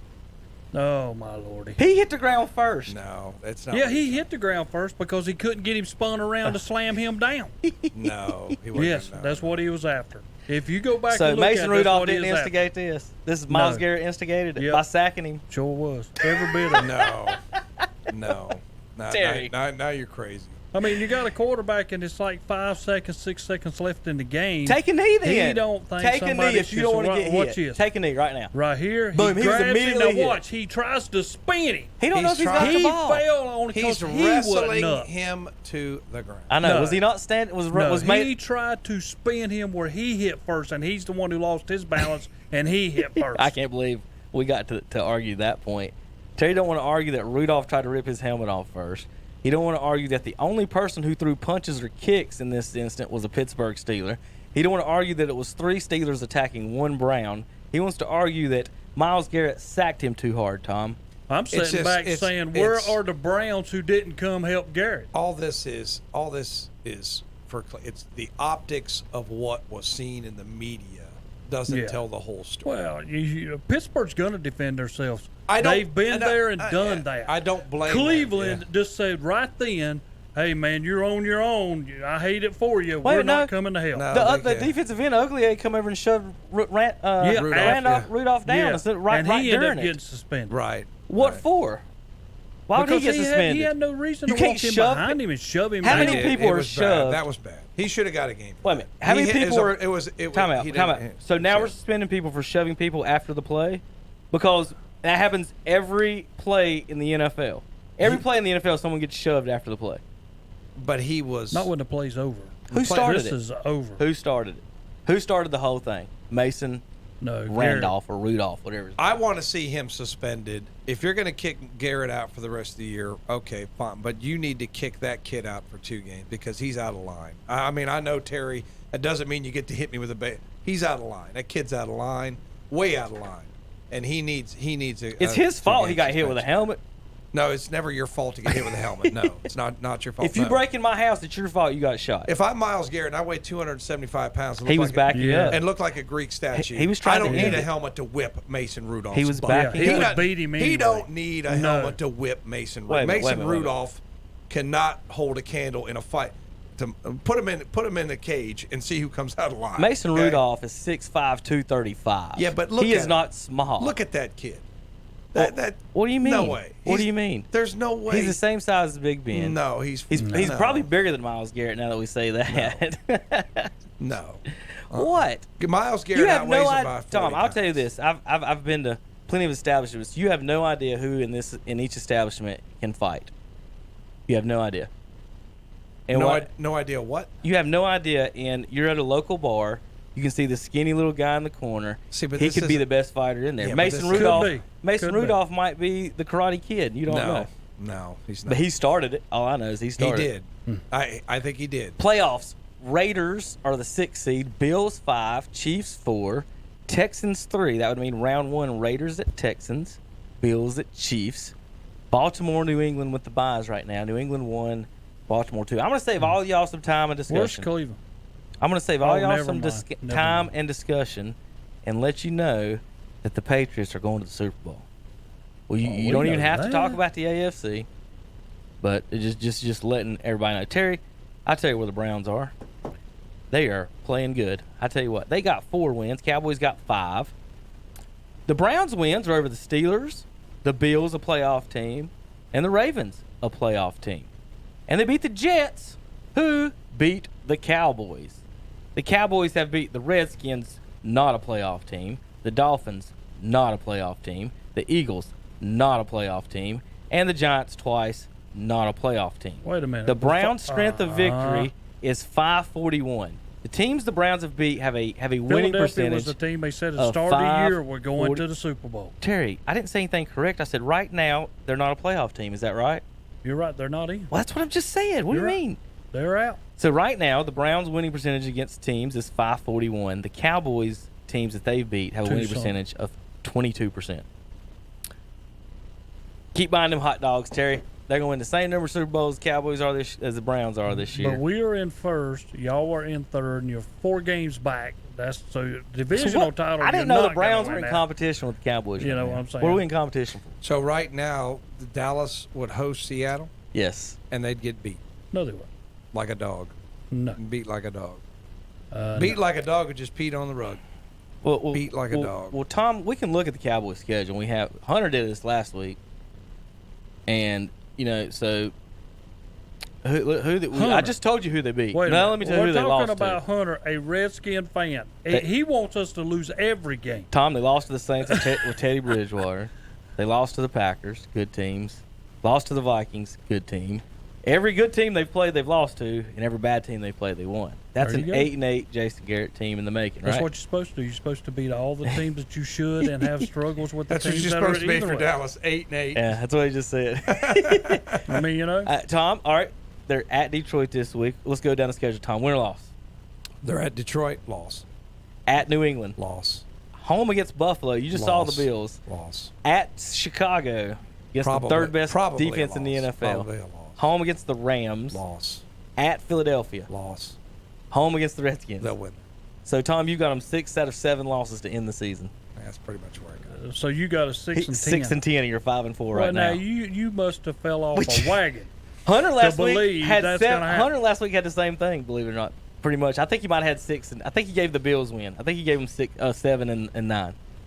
Terry, what do you think about your compatriots? It's not even me. You would accuse me of this. Tom and Hunter. Lions and Bears are winnable Anybody games. who is not a Cowboy fan is going to say they're going to lose every game.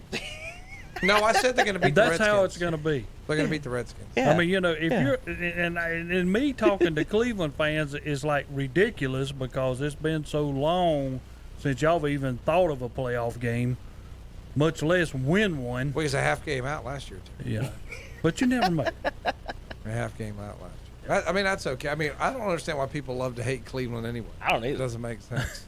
I mean, like, you love to hate, like, the Patriots who cheat and, should be in trouble, but somehow always get away with it. That's who you should hate. I mean, that division over there, the AFC, is like Kevin just said. It's dominated by New England and will be until Brady and Belichick retire. Mm-hmm. And they're out of it. They're going to win it every year. Nobody in that side but one team even has a chance against them, and that's Pittsburgh. Here's the rumor.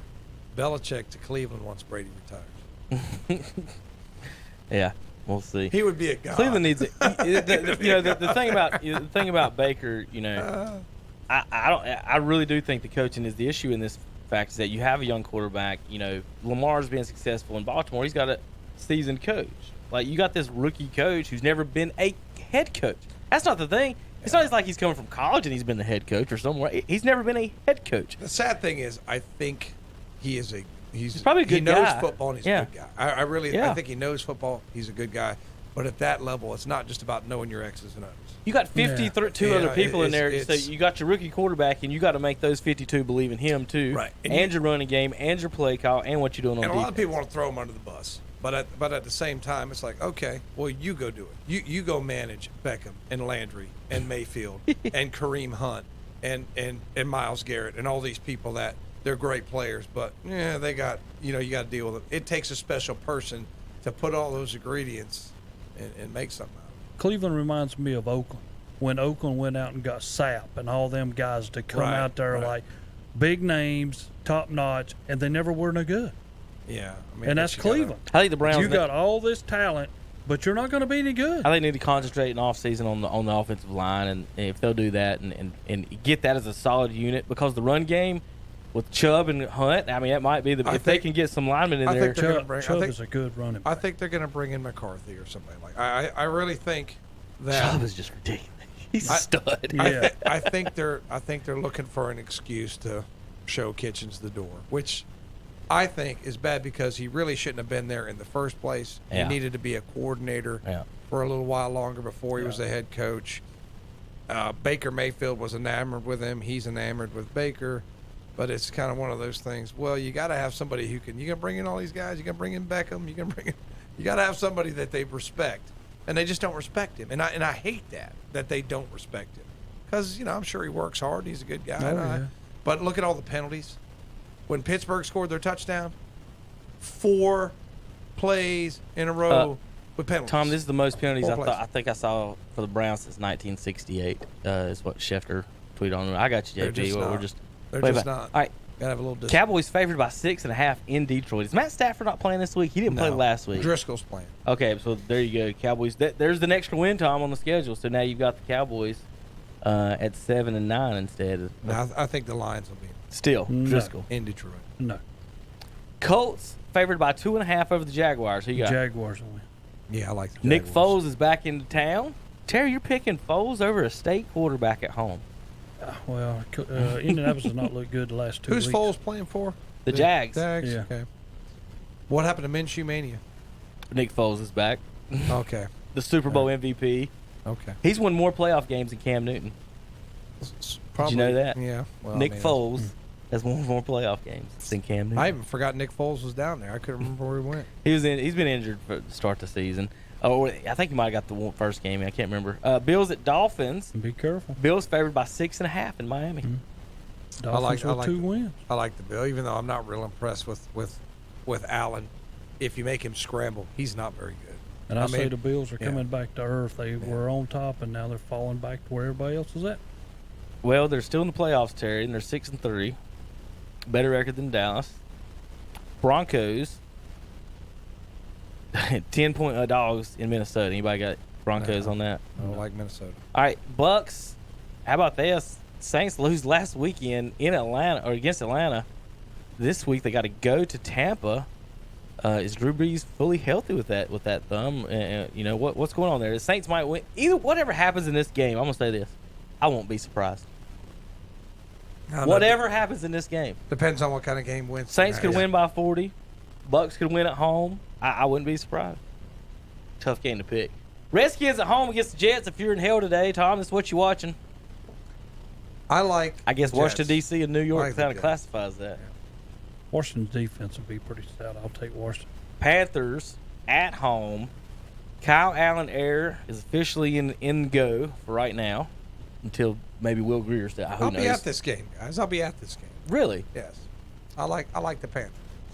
Panthers at home, Falcons, Terry. Falcons just beat the Saints. I know, and I'm going to take the Falcons to beat the Panthers. Ooh. Falcons over Panthers. I'm going to give you a couple stats here in just a minute on some of that. Ravens hosting the Texans. They're 4.5-point favorites at home. Lamar Jackson versus Deshaun Watson. Terry? Baltimore. To win by more than 4.5, too? Oh, yeah. Tom? It's tough. I like the Texans. I like Watson. I think they'll get the win.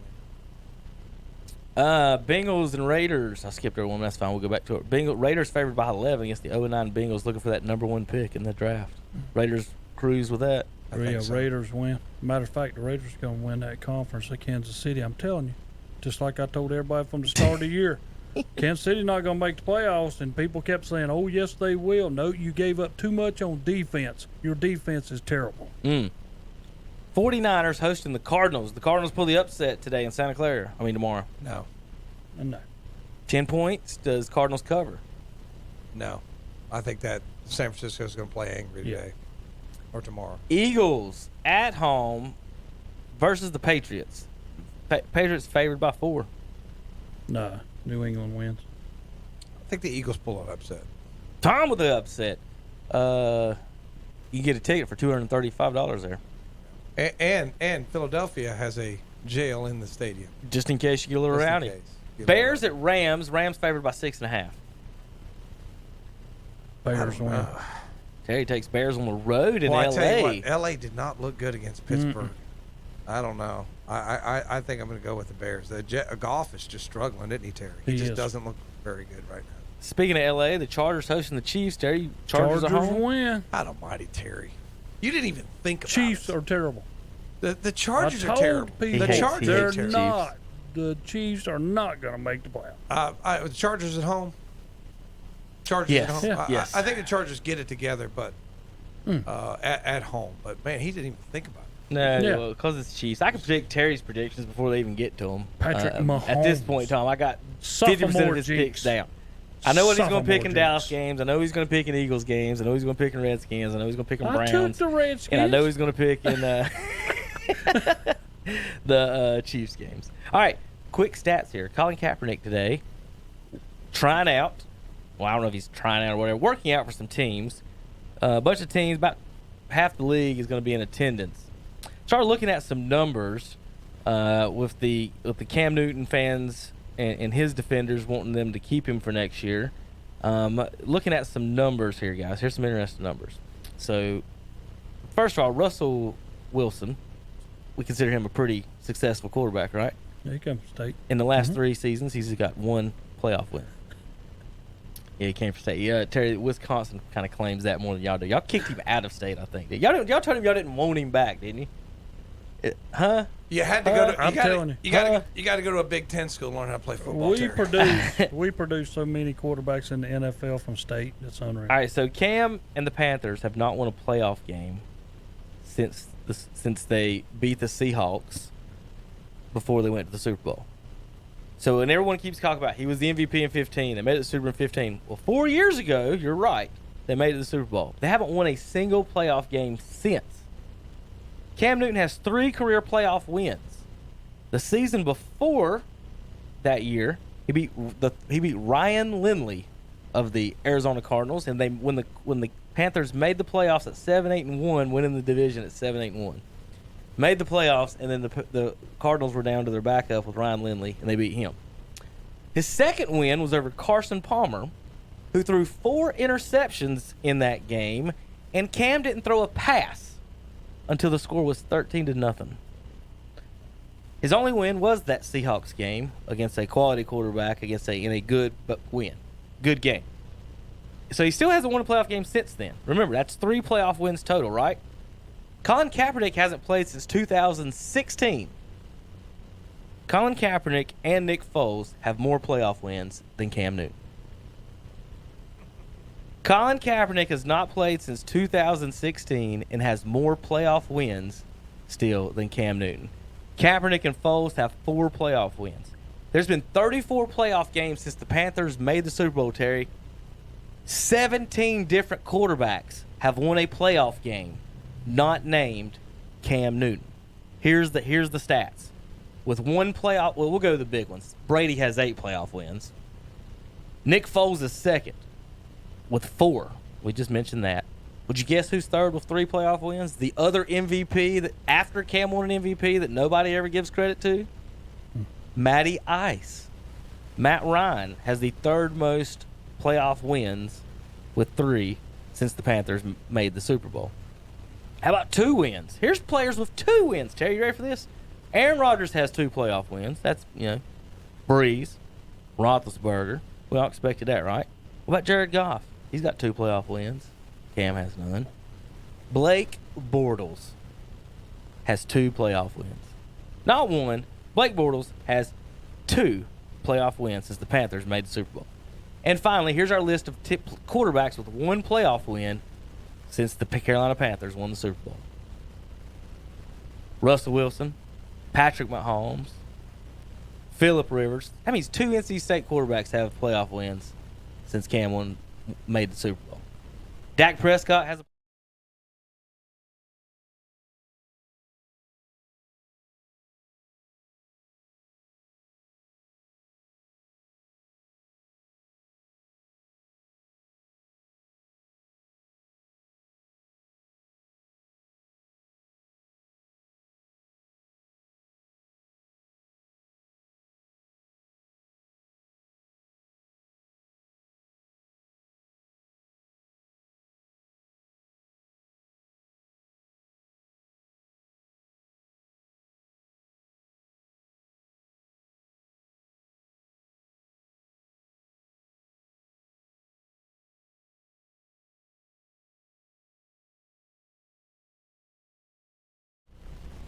I think 2. 3. Yeah, like he went 1-10 his last 11 games. 3-16 with a 46 QBR. This is in what, his last 19 starts. Kaepernick 3-16 with a 46 QBR. What makes me mad about this whole thing is we get to put him on display, and all these teams are coming, and blah blah blah blah blah. So what was all your shenanigans about? Was it about self-promotion, or was it about racial injustice? That's all I'm going to say. I mean, it just seems like. I don't know. This is just like confusing message. What you got? Confusing message because right, because if you dedicate your life to fighting what you think is that is very commendable. But is this now? It's this self. I'm on display. One guy on display. Mm-hmm. Who else gets that, Terry? You tell me. I don't know. All right, guys, we got to take a break. JP, let's take a break. When we come back, we're going to do our NASCAR predictions. Real quick, I want to make my baseball complaint of the day. We're not going to talk about the Astros cheating. We don't have time because we got to talk about NASCAR. It's our last week to talk about this. Trout was awarded the MVP, Terry. Again, with the same numbers as Alex Bregman. Almost the exact same numbers. In fact, I'm trying to pull them up. Bregman's team won by 35 games, Terry. He cost $15 million less, which is $20 million a year, and Trout cost $35 million a year.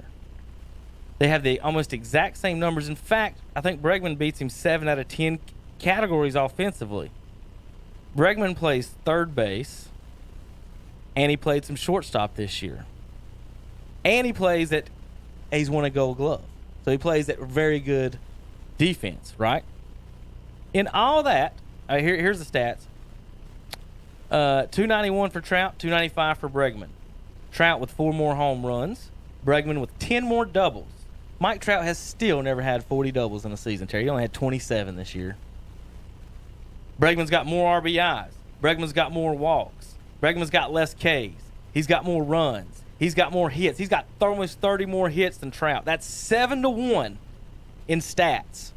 Mike Trout has an 8.3 WAR, and Bregman has an 8.2, and that is the argument they make, that Mike Trout is the MVP, Terry. 7 out of 8 stats.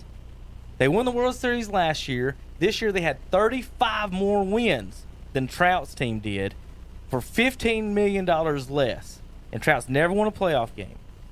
What is the definition of most valuable player? I think when you look at it, what you're saying there, I think they're going to look at your players who surround you. Mike Trout's pretty much doing it by himself, where Bregman has a lot of people around him that can produce. Okay. And that's making his job easier. So Mike Trout is over there with, I mean, we can say all we want to about Pujols. Pujols not the same player he used to be. But, I mean, I just don't think he has any help there. And it's unless they make some changes for the Angels to get people, then, I mean, he's pretty much playing on a team. He has to lead them and do everything for them by himself, and nobody's so there you with think his 0.1 of a win percentage is more important than the 7 categories that Bregman's better than him at, and better defense and more wins? It's going to help me if I got guys around me to make me better. I mean, you have to pitch to this guy to get to me, and before you want to face the guy after me, then I'm going to get better pitches. So are you saying Trout would be the Astros would be better if they had Mike Trout instead of Alex Bregman? Probably. In the outfield, and no Gold Glove at third base, and mediocre outfield. That's why I'm just where do we get that Trout is better than him? At what is Trout better than him at? Stats. I mean, you just got through things. He didn't lead him in none, but if you take Mike Trout and put him over there, and take Berman and put him over there in the same positions, Now, with all that said, that's his argument. Mark McGwire, Sammy Sosa. Mark McGwire did not win MVP when he hit 70 home runs because Sosa team made the playoffs. They explicitly said that. Albert Pujols lost 2 MVPs to Barry Bonds because explicitly they said Cardinals didn't make the playoffs, Barry Bonds led them to the playoffs. Not only does Mike Trout not even lead his team to the playoffs, he's never won a single playoff game in 9 years. That still comes with the people around him. They have 24 other guys on the that people team around who him, have to Terry. produce. You want to see their payroll?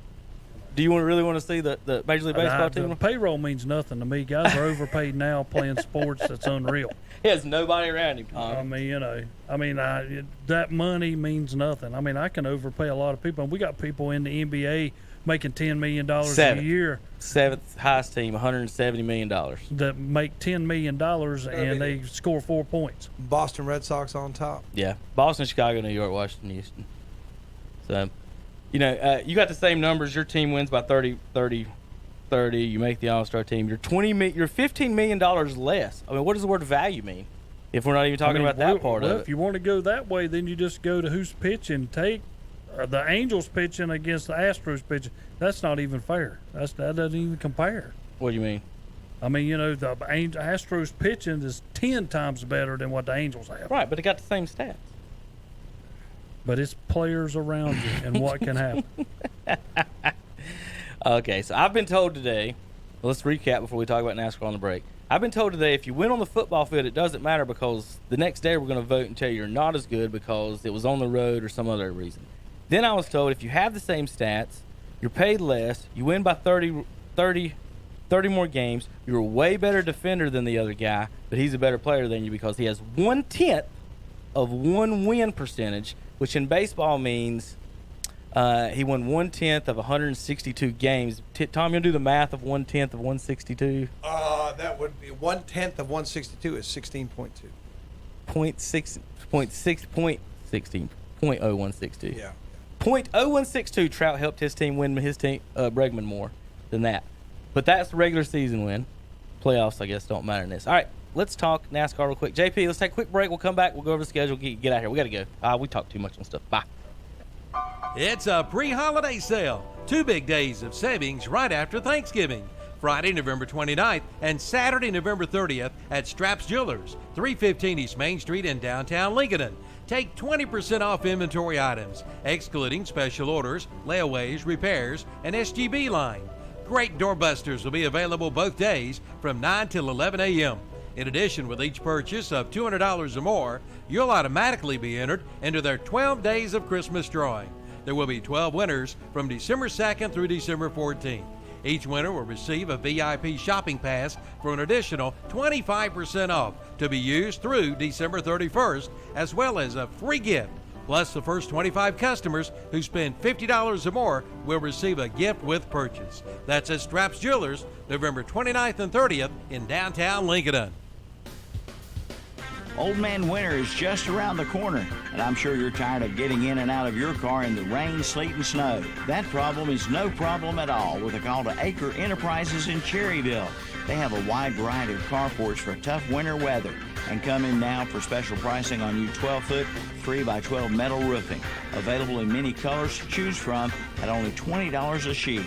At Acre Enterprises, located at 1220 Shelby Highway, Highway 150 West in Cherryville, right across from Food Line. Call 704-435-9525. Across the line, here's Christopher Bell. The NASCAR Xfinity Series playoffs. He'll get a great run down to the inside. On Saturday, the hungry youth of the NASCAR Xfinity Series. He's got a truck full of Tyler Reddick. Battle for the championship. 3 wide up the middle. In between Allgaier and Chastain. Who will win it all? Cole Custer on the back bumper of Christopher Bell. The Ford EcoBoost 300. Saturday at 3 on the Motor Racing Network. The Ford EcoBoost 300 this Saturday afternoon at 3 o'clock on Carolina Country WCSL. 92.3 FM, 1590 AM, and online at KDCBroadcasting.com.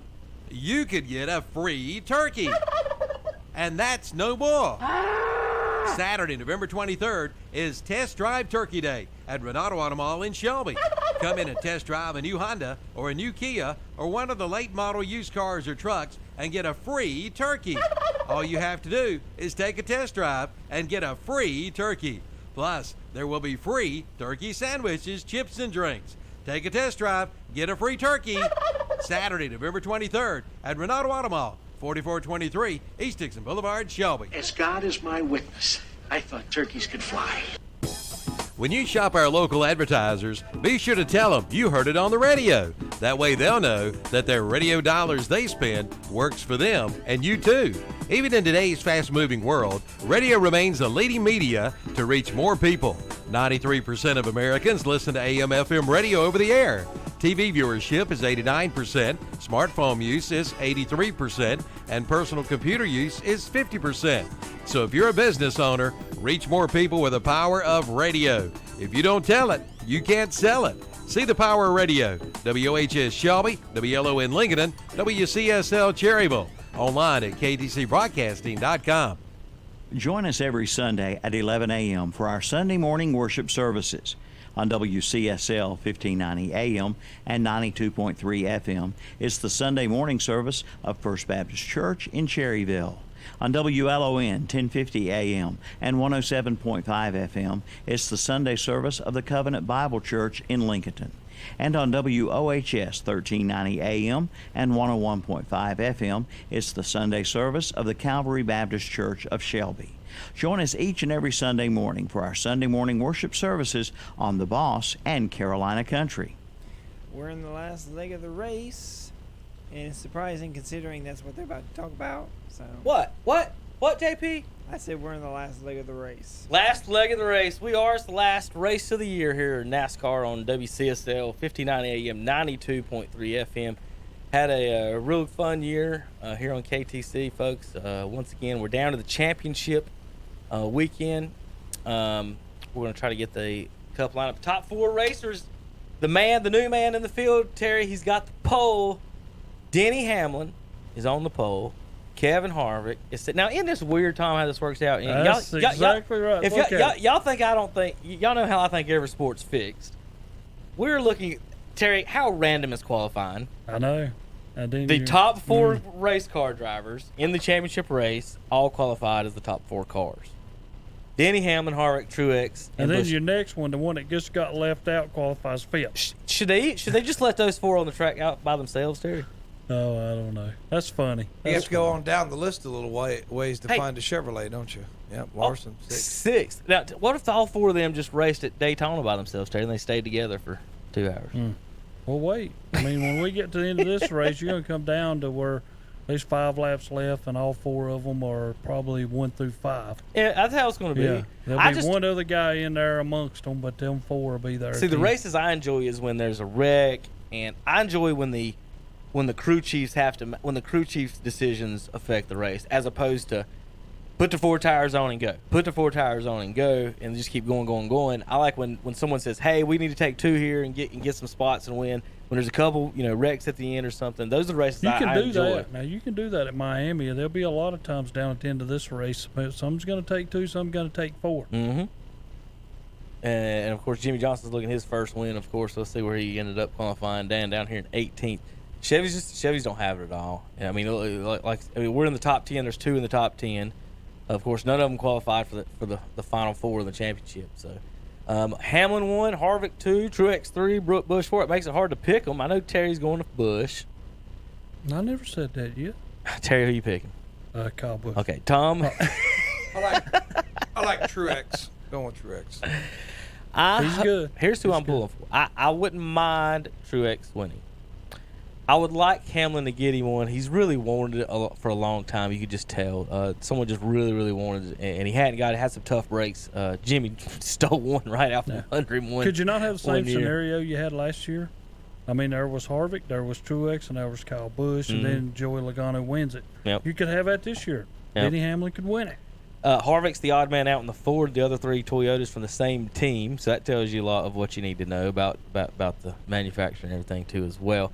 I'm going to pick Hamlin. We'll go with Denny. He's a Charlotte Hornets fan. He comes to the game, so I'll go with Denny on that pick for Homestead. He's on the pole. So good luck to those guys. Listen, KTC Broadcasting, WCSL. Be out and about, not by your TVs. Make sure you listen to the broadcast. Last one of the season before we get into the silly season. We'll be talking about drivers changing places and all that stuff coming up the next few weeks. Tommy had a fun week in the dog pound, right? It was great. Any special story before we get out of here? No, just I will just say that the dog has been in the dog pound is all we have to say. I'll just say this that that's authentic as it gets. Buffalo travels well and they drink hard. we saw some of the Bills Mafia online. And the Browns were challenging them. Was you involved in any of the Browns Bills Mafia challenge? There were a couple of fans. Some Buffalo fans in front of us had a flag, and there was a talk of taking the flag. And I did not have any adult beverages because I was with my daughter, which is a good thing. Yeah. But the people in front of me had many adult beverages, and I was afraid that they were scheming. Yeah, the good old game of take the flag was getting ready to take place, so I was a little bit worried. Thank God it did not. But we had a great time. That was our daddy-daughter senior trip, so we did awesome. Got to see some relatives too, so it was really good. You know you raised your daughter right when she asked you daddy to take her to the dog pound, right? Terry, next week, how many points does West Lincoln win? Their first home game in school history over the Red Raiders, Tom. If I'd have told you a year ago, a few weeks back, years back, we're going to be doing a South Point at West Lincoln football game in round 2. I like West Lincoln. I think West Lincoln. I think West Lincoln. It's going to be close. Did you ever think you'd be going to bed at night predicting West Lincoln over South Point at home in the playoffs, Terry? Think of that. See, but because predicting it, not even hoping it, you're predicting it. You know, Terry, because they run a similar offense, they know how to stop it. I think that's going to be an advantage. So, all right, JP, let's get out of here. Everybody have a good Saturday, good weekend. I'm headed over to S&R Auto Sales, finish up starting payments on a brand new car over there from Richie and the gang. So I'll be over there. Then I got to. You have like 20 cars. I have 2 cars, Tom. We'll be back next week, Saturday, KDCBroadcasting.com. Is it time for a new roof for your home or business? If so, call Creason Roofing of Cherryville. Creason Roofing in Cherryville will meet or beat any competitor's pricing.